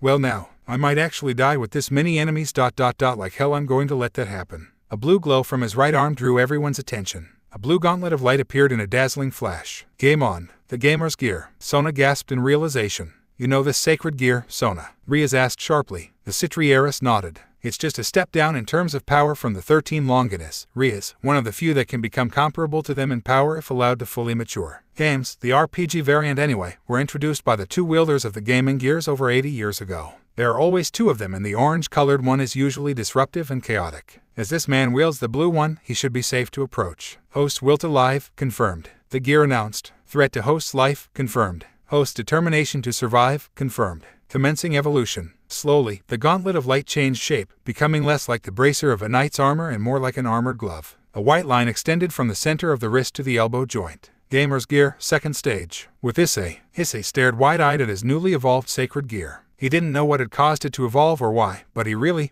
hoped that this was a Deus Ex Machina moment here. His health had been reduced to less than 50 and he wasn't going to get a chance to chug a potion in this situation. Looking around, he saw the world going gray as it had when he had first awoken his two sacred gears. The world pause. World pause activated. Congratulations. You have successfully initiated the evolution of the gamer's gear to its second stage. While the initial form of the gamer's gear only allows you access to the basic systems of the gamer, the second stage form expands on this greatly. 1. The gamer's store. Up until this point, you have only been able to sell items to the store. Now you can purchase items as well. The items in stock change every day, so buy while you can. 2. Dungeon locator. Once this dungeon comes to a close, you can use this function to locate other dungeons to delve. 3. Spell roulette. Once every 12 hours, you can roll the roulette, which will give you a random spell to cast. You will have to cast whichever spell is chosen and you cannot redo a roll. This spell will not cost you any MP. 4. Crafting system. Defeating monsters, as opposed to humanoid opponents, will yield materials and blueprints with which you can use to build your own armor and weapons. You must have the perquisite skills to make anything, and if your skills are not high enough, then the result will be a failure. For example, creating a sword of any description requires both the blacksmith skill and the swordsmith skill. Blacksmith has to be at level 50 and swordsmith must be at least level 20 to make even the crudest type of sword.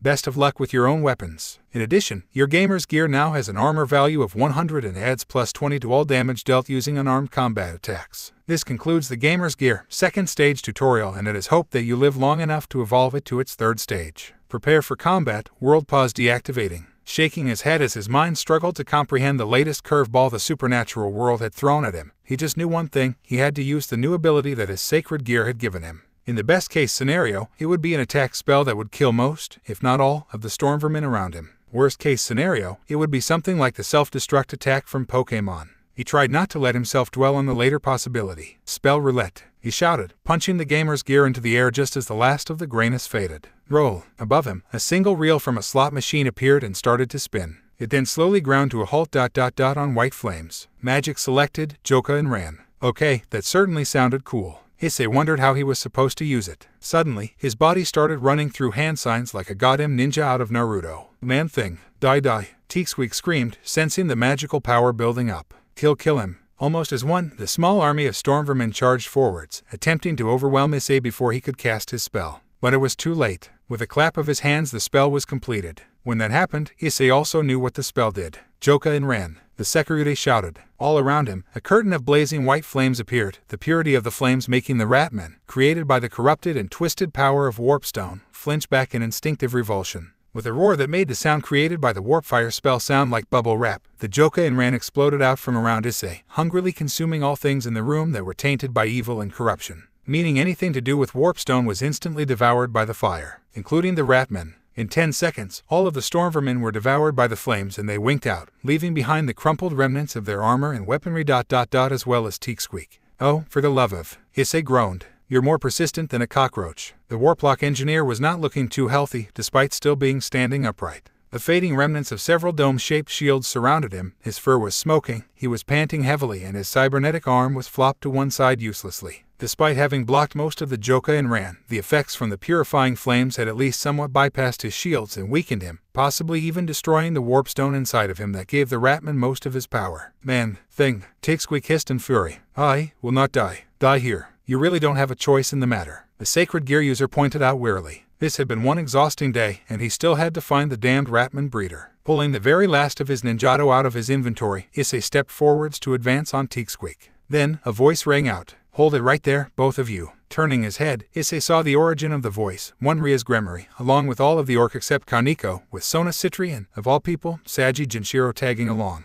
Issei face-bombed. It's just one thing after another today. With Rias, one of the Gremory heiress eyebrows twitched at the instant facepalm and muttered exclamation, but she supposed that after fighting through this place, getting almost barbecued by a Ratman and then having several devils show up as he was about to deal the coup de grace on his enemy, he was entitled to be frustrated. Heiress Gremory, Heiress Citri, what have I done to be graced with the attention of two blood relatives of two separate members of the Four Mao? The red-armored figure asked. You know of me? Sona asked with one elegantly raised eyebrow. The devil voted most likely to be seduced by her older sister by most people aware of the supernatural that I asked. Yes, the sacred gear user nodded. The usually unflappable student council president exploded into a massive embarrassed blush. She spluttered for a moment before darting her eyes to Rias, begging her to do something. Her older sister was one of the very, very few true weaknesses that Sona had. That aside, I would like to know exactly what has been going on in my territory and exactly how you are connected with it. The crimson-haired ruined princess stated. There has been enough dodging and prevarication here. I will have that knowledge before today ends. I suppose you deserve those answers, but I have a pest problem to take care of first.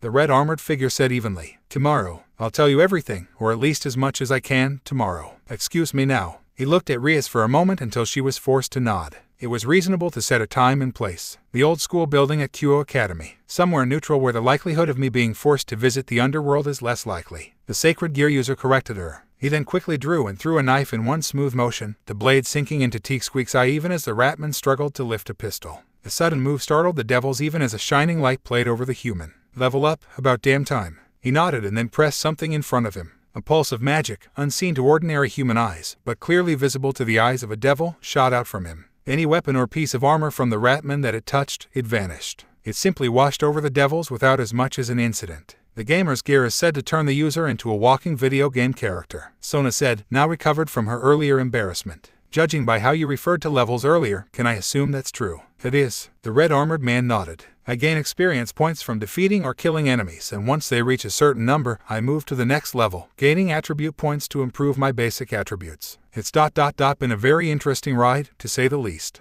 That can't be all there is to it. Rias frowned. Of course not. Observe, Rias Gremory, the man said, and a blue screen appeared in front of him. He tapped one side of it and it rotated around so she could see it. It had mostly question marks, but the level, title, special status, perks, and flaws sections piqued her interest. Sona was fascinated. And you can do this to anyone. Yes, but my skill in it is too low to get any hard and fast numbers on your actual stats. The man admitted. Devils, especially pure-blooded high-class devils, seem to require a skill level higher than 20 to get details other than the bare bones. Even with that as a limitation, you seem to have an insight into how we work with this, Sona said with a thoughtful expression that turned sharp. Have you used it on me? Yes, and that's where I found out that I could be intimidated by a person's intelligence. The sacred gear user chuckled. Have a look yourself. Observe, Sona Citri. Another screen popped up and he turned it so that the Citri heiress could read it, which she did eagerly. What she saw made her reevaluate the threat level of his sacred gear. If it could even tell him common weaknesses of the species he was facing, then he would be unimaginably dangerous to those who were unaware of him. Even more so if it told him the strengths and weaknesses of the specific enemies he had in front of him. She blushed crimson at the two weaknesses unique to her in the flaws section. Sona once again cursed the genetics that made the Citri family females tend towards the lithe and svelte physique rather than the busty type, as well as the never-to-be-sufficiently cursed sister complex that her sister had for her. So this is how you discovered the information about one Sama. She said shrewdly. Yes, I apologize for that, but dealing with Ria's Gremory is easier than dealing with you. She lacks your insane levels of intelligence. The figure shrugged before reaching into midair. Not that she's any less intimidating, but dealing with a highly intelligent person is better than dealing with a verified genius. The lesser of two evils, is it? Ria's raised an eyebrow. From my perspective, yes. Now, where is that ... Ah, here it is. He pulled out a sheet of paper from midair and handed it to Rias. This is the dying message of the head of Project Rat King, the Purifier project that created the Ratmen. It should give you at least an abridged history of the Ratmen and some of the motivations behind the Purifiers. Consider it a down payment for tomorrow. Speaking of, where should we meet? There's a small shrine in the forest hills of Kyo. Akino spoke up quietly. It is my ... Well, second home. It has no wards or other spells on it. Would that suffice? Yes. The man nodded before turning and walking over to the large circular table. Now then, there should be a switch here somewhere ... Aha. He pressed a carving on the surface of the table and the 13 seats around it moved backwards until they struck the wall. Then the table sunk into the ground and rotated with various clicking mechanical sounds before first one, and then another part of it sank down into a circular set of steps. The air released from the opening was fetid and poisonous, even more so than what was already present in the underground room. It also smelled even worse, somehow overpowering the filtration spells protecting the devil's sensitive senses of smell, making them all gag. The red-armored man wheezed and shook his head furiously. It smells like an abandoned abattoir down there. He gasped out. What ... What is down there? Rias asked before she quickly created a more powerful filtration spell for herself and her peerage. Sona handled Saji, the Ratman breeder, the mother of their race. The sacred gear user replied grimly. Once she's dead, the Ratman will be doomed to extinction in a handful of decades, as she is the sole female Ratman and cannot be cloned.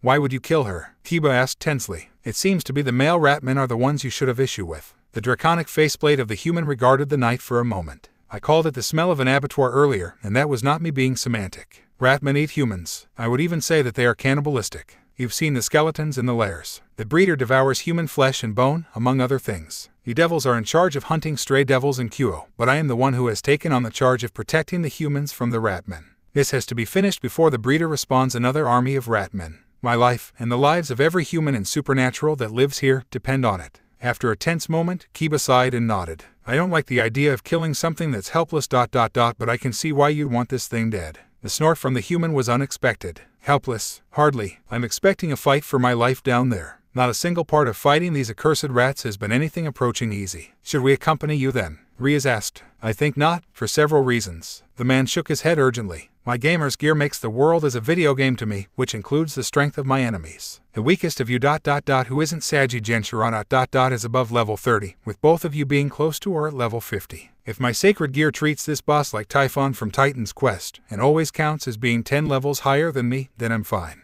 If it goes more along the lines of always 10 levels higher than the highest level enemy on the other hand, ... then our presence would be detrimental. Sona nodded sharply. By the way, what level is Saji-kun? A glance. Level 5. Slightly below average for a human of his age. The usual level is around about 7 or 8, especially for the sports clubs and the karate and kendo teams. And what level are you? The bespectacled devil adjusted her glasses primly. Level 12. He admitted. But I have a solution to give me something of a boost in that department. Reaching into midair again, he pulled out a round pink ball that Rias easily recognized from her forays into video games. Rare candy. Really? She said skeptically. Yes, I am of the opinion that my sacred gear has someone or something inside of it and I am going to punch it in the face for this. The armored figure sounded very much aggrieved by this, not that Rias could blame him. It was somewhat insulting to be treated like a Pokémon. Turning around and removing his menpo, the man ate 2 rare candies and the sense of power coming from him grew. Rias didn't try to see who he was, despite her curiosity. To do so would cost her whatever small amount of trust that she now held with him, and she noticed Sona grabbing her newest servant by the ear to prevent him from peeking for the same reason. Once the man replaced his menpo and turned around, he said, Well then, I shall see you this time tomorrow. The doorway will shut behind me, at a guess, you and yours will have to make your way through the tunnels in reverse. Feel free to break the traps as you go ... They almost killed me several times, so it would be nice to ensure they won't cause anyone any problems if they wander down here. We'll be sealing the entrance shut, Sona informed him, at least until we can get some people to sterilize this place and then erase it. Hopefully not while I'm in here, the human stated dryly. Well, I had best be going. See you tomorrow. With a loud crack, his sword, which had been out the whole time, cracked right down the center. Well, that's irritating. He sighed in irritation. Time to break out the good stuff. With that, he drew out a very impressive gladius from midair. Kiba paid special attention to it. That is a blade forged by magic. The swordsman said appreciatively. Yes, this damn dungeon forced me to use all of my remaining disposable ninjato, which is a pain. The red armored figure grumbled. I have this blood metal gladius, but I was hoping to not have to waste it on the ratmen. Blood metal? Sona asked curiously. Metal forged with willingly gifted dragon blood. The sacred gear user explained. All of my armor is made of blood metal. Dragon blood grants even weak metal such as copper the strength of steel, and I can even use this blade as a channel for magic, similar to a wand. That is rather impressive. Riaz praised. Where did you get these items from? Loot drops, one of my personal favorite benefits from my sacred gear. The man replied and started down the staircase. See you tomorrow, ladies. With that, he vanished from sight and, true to his words, the door slammed shut and reverted to being a table as soon as he reached a section of the stairway that wasn't a part of the door. Not that it could stop them if the devils wanted to follow him, but they had enough to be getting on with for the moment. Well, that was interesting, Sona noted. The bespectacled girl released Saji's ear and watched as the two blue screens dissolved into motes of light. He could pose some problem if we let him walk around without supervision. True, but he doesn't seem to desire confrontation with us, Sona. Riaz replied with a smirk. The wielder of the gamer's gear seems to respect us, even if that does stem from fear of what we could do to him. After all, each member of my peerage is at least twice his current level and you and I are both over triple it. Once we have the knowledge of the purifiers that he has, we can probably persuade him to stop rampaging through our territory. He seems to be a reasonable enough person, despite the fact he refused to show us his face. The Citrieris asked archly. Given how he seemed to be at least peripherally aware of how some devils recruit their peerages, I do not blame him, Sona. The redhead shook her head. Come, we had better get this place locked down and summon Beelzebub-sama's men to investigate. The Mao Beelzebub had asked to be informed when the next lair of the Ratmen was discovered. He was very curious about the substance known as warpstone, although Riaz doubted any in this chamber had survived the purifying fire that had filled it earlier. The amount of holy magic contained within them had made the hairs on the back of her neck stand up in fear. Thankfully, that spell seemed to be generated at random, if the roulette above his head before the spell activated was any indication. She thought with a small sigh as she led her servants, Sona and Saji, out of the room. Just about the only bad part of this situation was that they'd have to deal with those bedamned traps. Again, how fun. With Issei, that was terrifying, Issei thought as he leaned against the wall. I tried to act casual, but I dunno if they bought it or not. His heart was beating like fury. Sona and Riaz were both powerful as hell, with Sona having reached level 50 and Riaz not far behind her at level 49. He was so weak compared to them that he was surprised that they hadn't tried to forcibly take him with them or something. The pretty boy Kibayudo hadn't looked happy with him, but considering he was the sole survivor of the Holy Sword Project, whatever that meant, he guessed that he didn't like massacres. Understandable, but Issei didn't really have a choice when it came to this. It was either kill the Ratmen or they'd kill him. Shaking his head, Issei finally checked the messages that had been floating around him invisibly since Ria's Gremory.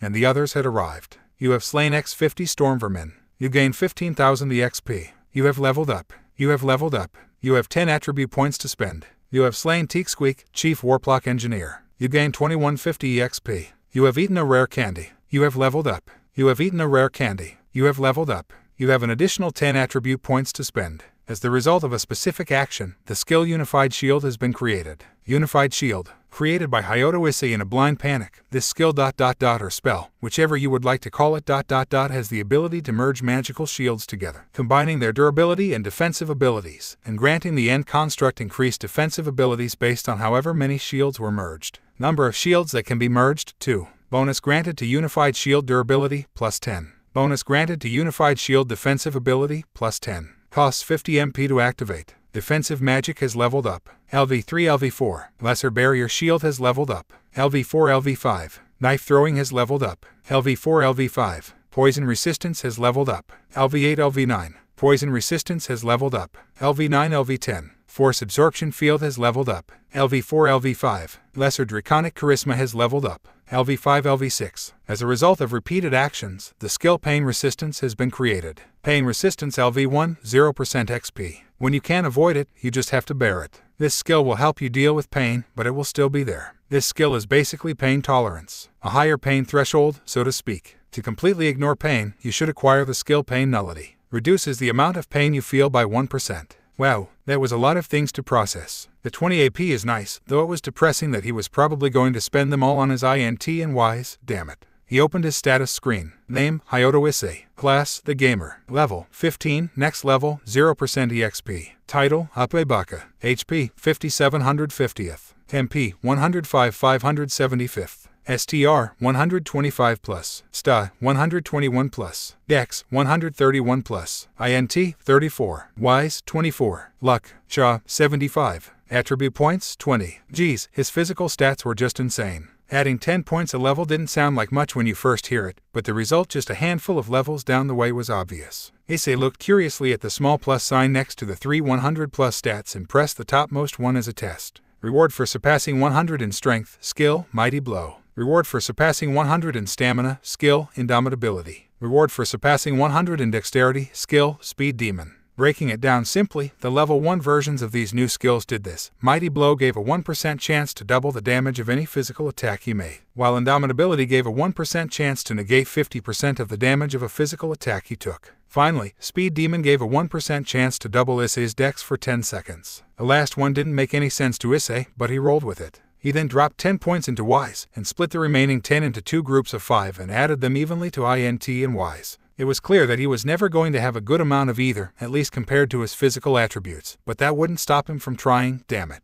As for the loot he'd picked up yeah, the stuff was barely worth 50 yen apiece. Only because he had 50 sets of each of them did they have value. Issei guessed that the damn fire had damaged them too badly to be worth anything more. I really wish I hadn't used the spell roulette now. It might have come in handy against the breeder. He thought tiredly as he guzzled HP and MP potions. No use crying over spilt milk. Now then, I'd better start actually moving. Poison resistance has leveled up. LV10, LV11. Lesser HP regeneration has leveled up. LV4, LV5. One eyebrow twitching spasmodically, Issei closed the box and started to walk. The walls in this section of the lair looked like the kind you'd see in an old-fashioned gold mine in those old westerns. Just how much is the gamer's gear interfering with this place? Issei wondered as he examined the still materialized form of his right side sacred gear. It was rather like someone had somehow turned a box of sapphires into liquid, dipped his arm in it and then left it to harden. Quite fetching, in his own opinion. Issei was pretty sure he'd be using the boosted gear in this fight though. If the breeder was as big as Bonerper had been, it was almost certain as Issei was kinda of the opinion that for all of Bonerper's raw physical power, the main reason that he hadn't needed the boosted gear against it was that Bonerper had been less of a flesh golem than a meat puppet. Teaksqueak's subordinates had been controlling the thing from a distance, and he was pretty certain that the breeder wouldn't have a big vulnerable point like Bonerper had been cursed with, rather like the Cores and Angels from Evangelion. The smell was growing stronger. He had no earthly idea what it smelled of, but it was foul beyond belief. He was getting closer to the chamber where the breeder lived then. He gave the gladius in his hand a test swing and it felt good. Much better than the scrap metal rubbish he'd been using recently. This would be a good test of it. At last he came to an open doorway. It was twice the height of a fully grown human man and was not wide enough to fit a modestly large car through. A security measure to prevent the breeder from escaping, perhaps. Peering through the doorway made Issei want to hurl. There were half-eaten corpses of both humans and ratmen strewn about the floor of the large chamber beyond the door. Some of them looked as if they had been there for a while as they were rotting. Gamer's mind activated. Phew, he had almost started to panic there. Now that he was being forced to be calm by his sacred gear, he could possibly start to actually evaluate his enemy. The only problem was, he couldn't see an enemy, just the building-sized lump of flesh on the other side of the room. Wait, what? Issei wasn't a big hack/gamer, but he had played God of War 2. What he saw sitting on the other side of the room was very similar to the last of the Sisters of Fate, Clotho, from that game, a large mass of flesh with a rat-like head and multiple arms sprouting haphazardly from it. At the bottom was a fleshy sack that was currently expelling young ratmen the size of puppies. Yes, he definitely had to do something about this situation. Thing was, his ability to kill from a distance was currently very minor. Then he remembered the shop that he purportedly had access to. Gamer's Store. He whispered and a new window appeared in front of him. Welcome. This is the Gamer's Store, where almost anything that is not unique or legendary can be bought for the right price. To begin, please state what you are looking to buy. Fire magic skill books, Issei whispered. He didn't know if the monstrosity, which was at least as tall as the front of Kyo Academy, could hear him, but he wasn't taking any chances. Just to be safe, he shuffled a few paces away from the door. When the next screen popped up, Issei's eyes crossed at what he could see. There were deity-level spells capable of destroying a town in one shot intermixed with basic fire cantrips. Okay, he should have been more specific in what level of skill books he wanted. Quickly, he specified a Tier 1 offensive skill book. This is more like it, he muttered, glad to not have to see Wrath of Vulcan or Blaze Meteor present. Scrolling through the list, Issei spotted several skill books that would be useful, but decided to purchase 2 of them in the end. A Precision Attack and a Wise Area Attack. The first was Flame Spear, which was rather self-explanatory, while the second was Burning Bomb, a fireball that exploded on impact. Together, the 2 spells cost him 10,000 yen, but it would be worth it. Thank you for your custom. Your purchases have been placed in your inventory. As you have spent 10,000 yen or more during your first purchase from the gamer's store, you are hereby awarded a random item of the same type as you purchased completely free of charge. You receive Fireball Skill Book. Blinking in surprise, Issei inspected his inventory and indeed, there was an extra skill book in there. As absorbing 3 skill books a day was his limit, he was hesitant to learn them all, but then again, he hadn't learned any in the last few days, so he might as well. And, unlike the Golem Magic Skill Book, these 3 would be immediately useful, albeit weak. And so, Fireball Tier 0 LV1, 0% XP. The most basic of basic offensive attack spells in all of fire magic. Even hedge witches know this spell as a basic self-defense measure. The user creates a ball of flames in their hand and hurls it at the enemy. With practice, the size and power of this spell can increase, but be realistic, it's not going to kill a god. Or even an angel. Size, Mandarin Orange. Range, 3 meters. Damage, Wise. Cost, 30 MP, Fireball. Flame Spear Tier 1 LV1, 0% XP. A modestly useful fire spell. The user forms fire into a pointed length and launches it at the enemy. With a surprisingly good range for a Tier 1 spell, it is used by journeyman spellcasters frequently. With practice, this spell can even attain a piercing effect. Size, 1 foot. Range, 10 meters. Damage, Wise plus INT divided by 2. Cost, 60 MP, Spear. Burning Bomb Tier 1 LV1, 0% XP. One of the many improved versions of the basic Fireball spell, this is one of the most powerful Tier 1 fire spells commonly known. Cast in a similar fashion to its predecessor, the humble Fireball, the Burning Bomb essentially acts as a fire-type magical grenade, exploding upon impact. With enough effort put into improving it, this spell can rain chaos among groups of lightly armored enemies. Size, Mandarin Orange. Range, 5 meters. AoE, 3 feet. Damage, fully within AoE, Wise plus INT. Partially within AoE, Wise. Cost, 75 MP divided by Bomb. The fire spells were far more destructive than the earth spells he had acquired before now, which made sense. Fire was, historically speaking, more flashily destructive than earth. If you didn't count earthquakes, landslides, and other natural disasters, of course. The result of learning those 3 spells was quite surprising. As a result of learning 3 low-tier fire magic spells, the skill Lesser Fire Magic has been created. Lesser Fire Magic LV1, 0% XP. The ability to use magic to create and control fire. Since ancient times, fire, known to some as the element of power, has been a symbol of destruction, and the magic that it is used for usually follows that line of thought. There are, however, benign and beneficial uses for fire, such as pyromancy. Some beings of fire, such as phoenixes, are regarded as symbols of rebirth and of good. Lesser fire magic is the lowest branch of all fire magic, but is one of the best to start off learning for a lone wizard. Access to Tier 0 and Tier 1 spells.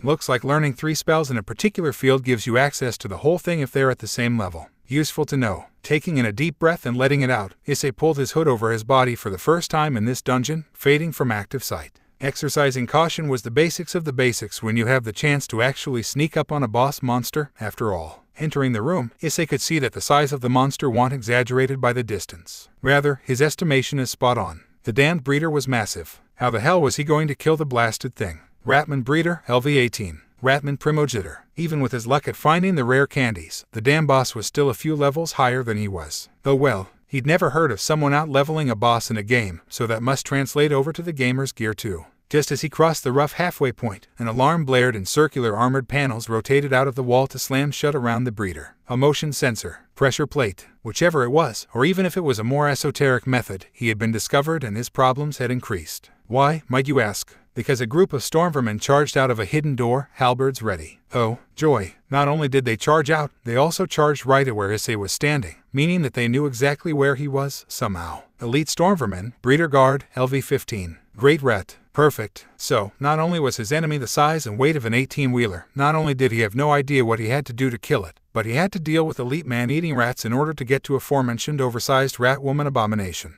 He was so going to kick the ass of whatever idiot had proposed Project Rat King and the Purifiers. It would be righteous. It would be satisfying. And, above all else, it would involve a lot of screaming and pain on the part of the idiot. Deciding that stealth was pointless as they could see through him easily, Issei flipped his hood down with his free hand before pointing his blood metal gladius at the approaching horde of ratmen. Flame Spear. He ordered, and flames licked across the surface of the blade before leaping from the sword and coalescing as a foot-long spear and launching itself at his targets. It slammed straight into the lead ratman's head, killing it in a gout of flames that covered its body. Oh, apparently they use grease to make their fur all shiny like that. Information discovered. Elite stormvermin, breeder guard are vulnerable to fire. You gain 50 EXP for discovering this. What useful information. And for my next trick, Burning Bomb. Issei grinned savagely as he raised his free hand into the air. A spark appeared and then grew into a ball about the size of a mandarin orange, just as advertised. It floated a couple of inches above his hand, but he could feel the restrained heat of the explosive spell just waiting to be released. "Eat this," he shouted and lobbed the magic grenade spell at the approaching group of rats. The one he aimed at moved itself aside to avoid it, but was unprepared when the burning bomb exploded, covering it and 4 other elites in a strong burst of fire, outright killing the one standing right above it when it exploded. Of the group, which had been 10 strong when it charged in, 2 members had already fallen and 4 of the others were performing the frantic dance that the terminally on fire do. That left the remaining 4 scattered, disorganized, and relatively easy prey. Launching himself forward, Issei took the closest elite stormvermin off guard and disarmed it before plunging his gladius into its exposed throat, killing it. Critical hit. By this time, the 3 other elites who weren't being turned into charred ratman briquettes had recovered and surrounded the human while he had been dealing with the first of their number. They charged in almost perfect unison, their halberds drawn back to strike Issei down, when the human raised one armored hand and shouted, "Fireball." The orb of red fire appeared and was lobbed at the 2 who were closest together, forcing them to jump away lest they also catch fire. This left only one halberd for him to deal with. He successfully parried it and threw the ratman off balance, cutting off the dominant arm of the beast, along with the weapon it held. As the disarmed elite stormvermin screeched in pain and clutched the stump of its severed limb, Issei changed directions and circled around the other 2, forcing them to react to him. Snarling, the ratman tried a pincer attack on him, something which seemed to be something of a standard attack maneuver for stormvermin,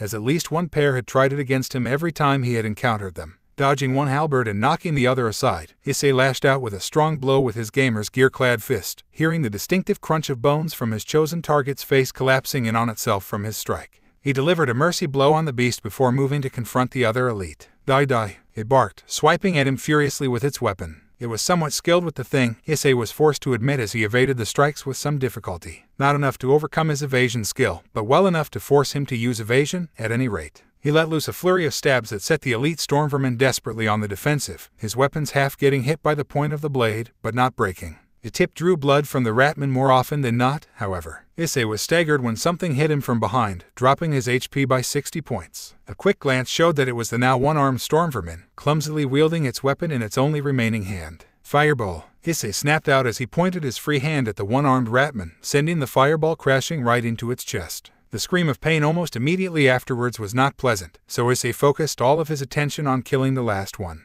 He was surprised that the ratman hadn't figured out the whole stop, drop and roll thing, but then cunning and deviousness didn't equal cleverness or intelligence, or even common sense, really. Issei dispatched the last standing ratman before dealing mercy strikes to the 4 still burning ones. Burning to death wasn't pleasant and Issei was merciful that way. "You have slain elite stormvermin, Breeder Guard X10. You earn 35 OEXP. Issei looted the corpses and sighed in frustrated exasperation. Still no decent loot. What the hell was up with this dungeon? Dismissing that worry, he examined the area around him and spotted a giant nozzle above the breeder. It reminded him of something ... Oh, Half-Life. Seriously, Issei grumbled. Did these damn purifiers leave anything alone? It made sense to have a way to kill the breeder in a pinch, but to steal the method from one of the best shoot-em-ups in the world was just low. Okay, Issei ... Just roll with it, he thought with another sigh. Right, so, if this is based on that awesome bit in Half-Life that I'm thinking about, there should be a control station somewhere ... Aha. There you are. Above the door he had entered the chamber by was a control booth, with a single way into it via a walkway. The only way to the control box was a walkway leading into a wall on the far side of the chamber, where there was a half-open door. It positively screamed possible trap to Issei, but there wasn't anything he could do about it.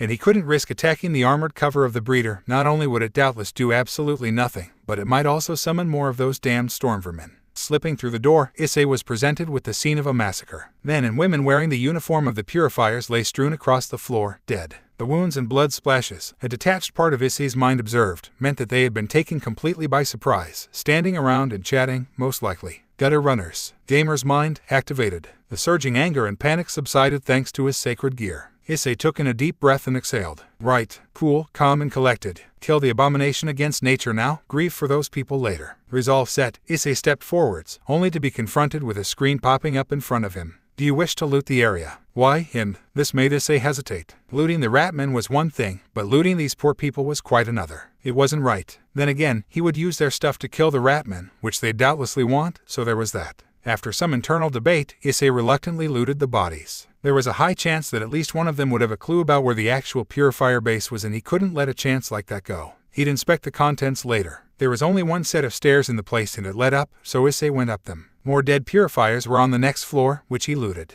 By his rough count, the Ratmen had killed roughly 30 purifiers by this point, and who knows how many other humans. Those idiots had reaped what they had sown from trying to play God, but still, they hadn't deserved this. It was the same on the 3rd floor, except there was actually places to go on that floor. One door to the right looked out on the path to the control room, while the other was made of fine wood and had a brass plaque on it saying Midorikawa Nabayuki, head researcher, Project Rat King on it. This was too much temptation for Issei to pass over. Not only would there likely be instructions to activating the giant breeder killing device, but there may also be a map or something that could direct him to the purifier's local base. Problem: the door was locked. Earthshot. Smash. Problem solved. The room that was the office of the deceased Midorikawa-san wasn't luxurious by any means. It was similar to the kind of office you'd see used by a high school counselor on TV. It had a desk, a chair behind it, a less nice chair in front of it, a sofa, and maps on the wall. All of them were of Kyo City. One was a perfect match for the one that Issei had in his inventory, marking the locations of the Ratman burrows. Another was clearly a preliminary version of that, with several more locations that had seemingly been considered and then discarded for various reasons. The map that Issei was most interested in was obviously the map that had a single location indicated on it, with the symbol of the purifiers themselves. This was doubtlessly the location of the purifier's Kyo base. He took it down and stored it in his inventory, swiftly followed by the preliminary burrow map. He'd check out those locations at some point, in case they were dungeons. That is, after he dropped in on the purifiers and made his opinion on their activities clear. Next, he searched the desk. Although the drawers were locked, the keys were on a hook on the wall. Clearly, Midorikawa-san hadn't been very security conscious of his own office. The first drawer had several rolls of yen notes in it, for some strange reason. Had he planned on paying his men in cash, by any chance? You acquired 200,000 yen. Cha-ching. The second drawer had numerous folders in it, full of research notes on the Ratmen. That would hopefully be useful to keep the devils off his back, so into the inventory with them. Finally, the third drawer had two things in it, a slim folder and a removable console. Issei picked up the folder and skimmed through it. Basically, the console was the emergency base destruction console. The only way to kill the breeder was to destroy the base with it, as it was assumed by the purifiers that if they needed to kill the breeder, then the entire plan was defunct, necessitating the destruction of all evidence. The steps to destroy the base were rather simple as long as he had the console, although he was worried about what might happen to Kyo City above if it worked. Then he read on and relaxed, as it seemed to be some sort of magic system to fill the place with concrete. It was, in his opinion, a bit. Okay, a lot hypocritical of them to both hate and use magic, but that's human nature for you. Stowing the console in his inventory, Issei headed to the door leading to the control booth, but froze when an enormous gob of something green slammed into the wall just outside of the door. Peeking out, he could only guess that it came from the breeder. A poison spit attack. Okay, now that was rank. The breeder screeched unintelligibly at him and spat another one at Issei, who decided that being in the same place as the spit was a bad idea. So he ran out onto the walkway and proceeded to dodge and evade every single spit attack that came his way. Once, he had to block one with a lesser barrier shield and only barely managed it. Screeching to a halt in the booth, he pulled the console out and slotted it into place in the workstation. Issei then looked around and flipped a switch, lowering some metal shutters over the window that should hold the acid-like poison of the breeder at bay to get his job done. Pulling the folder out, he followed the instructions on it precisely, inputting codes and flipping switches when directed. He sped up after he felt several spit attacks slam into the control booth in succession. Finally, he pressed a button and a small screen on the console blinked some words at him. Commencing eradication of subject #6837833756B. A pop-up appeared that made Issei's eyebrows shoot up. Achievement unlocked, kill it with fire. Reward, +2 levels to all fire magic spells and skills you possess. Lesser fire magic has leveled up. LV1 LV3. Fireball has leveled up. LV1 LV3. Flame Spear has leveled up. LV1 LV3. Burning Bomb has leveled up. LV1 LV3. Useful. A pain shriek from the breeder was cut off by a loud klaxon. Furiously, Issei flipped the switch that retracted the metal shutters to see what was happening. The breeder was writhing in its armored prison as several small flamethrowers coated it in burning napalm from the top up. Then a voice spoke via the announcement system. Warning, warning, the Ratman breeder is about to be destroyed. All personnel please evacuate the base in a calm and orderly fashion, for the purity and sanctity of our souls. With that, the large rocket engine lit up and started to burn the breeder away. Amazingly, Issei could still hear the thing screaming in agony even as it was engulfed in pure flames. Hearing a whirring sound, he turned around to see that a hidden doorway had opened. Well, that made sense. With the heat out there, it wasn't like whoever used this could just waltz out of here unharmed. Stepping through the doorway cautiously, Issei was thankful that the closed door cut off the death cries of the breeder. As he walked down the passage, he got a notification. You have successfully slain the Ratman breeder. You earned 5,000 EXP. As the breeder was killed with an enormous amount of heat and fire, it is impossible to loot this corpse. Stands to reason ... It sucked, but it made sense. At the end of the tunnel was a room very much like the ones at the end of the other burrows. A single desk, a single chair, and a single piece of paper on said desk. Walking over, Issei read it. To Agent Flamberge, Project Rat King has raised the concerns of Central Command, and we have created a project specifically to neutralize the products of Project Rat King in the event of an uprising. The counter-project has been named, appropriately enough, Project Rat Poison. Your orders are to monitor the situation at Burrow Number 1, and should it seem like the rat men are rebelling, you are to commence tying up loose ends. After which, you are directed to go to Project Rat Poison's central location and initiate the plan. If at all possible, you are to recover any and all valuable documents regarding the project before leaving. For the purity and sanctity of our souls. Issei felt numb. Could it be ... that those purifiers earlier hadn't been killed by gutter runners? Had this Agent Flamberge killed them instead? Picking up the paper, Issei flipped it around to see another map, this time with a symbol of a rat's head on a spike marking the location. That must be where Project Rat Poison was located, and presumably where this Flamberge guy had legged it to after possibly murdering her colleagues. I don't much like you, Flamberge, Issei muttered darkly as he stuffed the memo into his inventory. And I'm gonna find you and ask you exactly what you did here. Mark my words. Storming out of the other door, Issei came upon a set of stairs. Walking up them, he found himself in an abandoned warehouse, that seemed to be the norm for the back exits to the burrows. A trumpet sounded off, startling him. Quest complete. Ratcatcher, you have successfully conquered each of the 7 dens of the Ratmen and gathered information of the purifiers in each one as you went.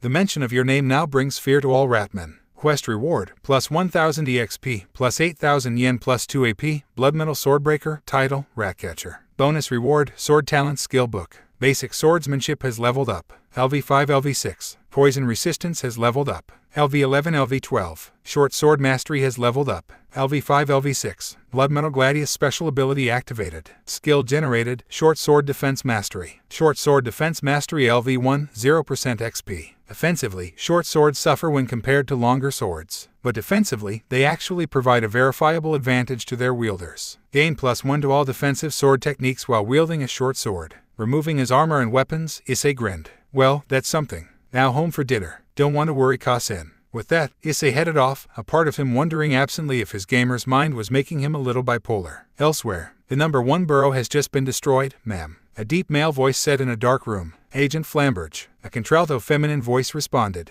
Negative. We have lost contact with that agent. Mia, presumed Kia. Humph. With those abominations lording it up over there, we dare not rile them further as of yet. The woman snorted. Still ... some purely preventative and exploratory measures are justified. Place the cleanser squad on high alert and dispatch some sparks. I want to find whoever or whatever did this, before those monsters do. Yes ma'am. Should we contact the area commander in QO? The man asked. That fool has let those lowly rats get so out of hand that someone else discovered them and dealt with them for him. The woman verbally sneered. No, as of now, all personnel in QO are considered in the cold. We're cutting them loose. If they survive, we may go and retrieve them. Maybe. As you wish, chairwoman. The man responded and left. Filthy monsters. The chairwoman of the Purifier's Central Command snarled. I'll kill you all.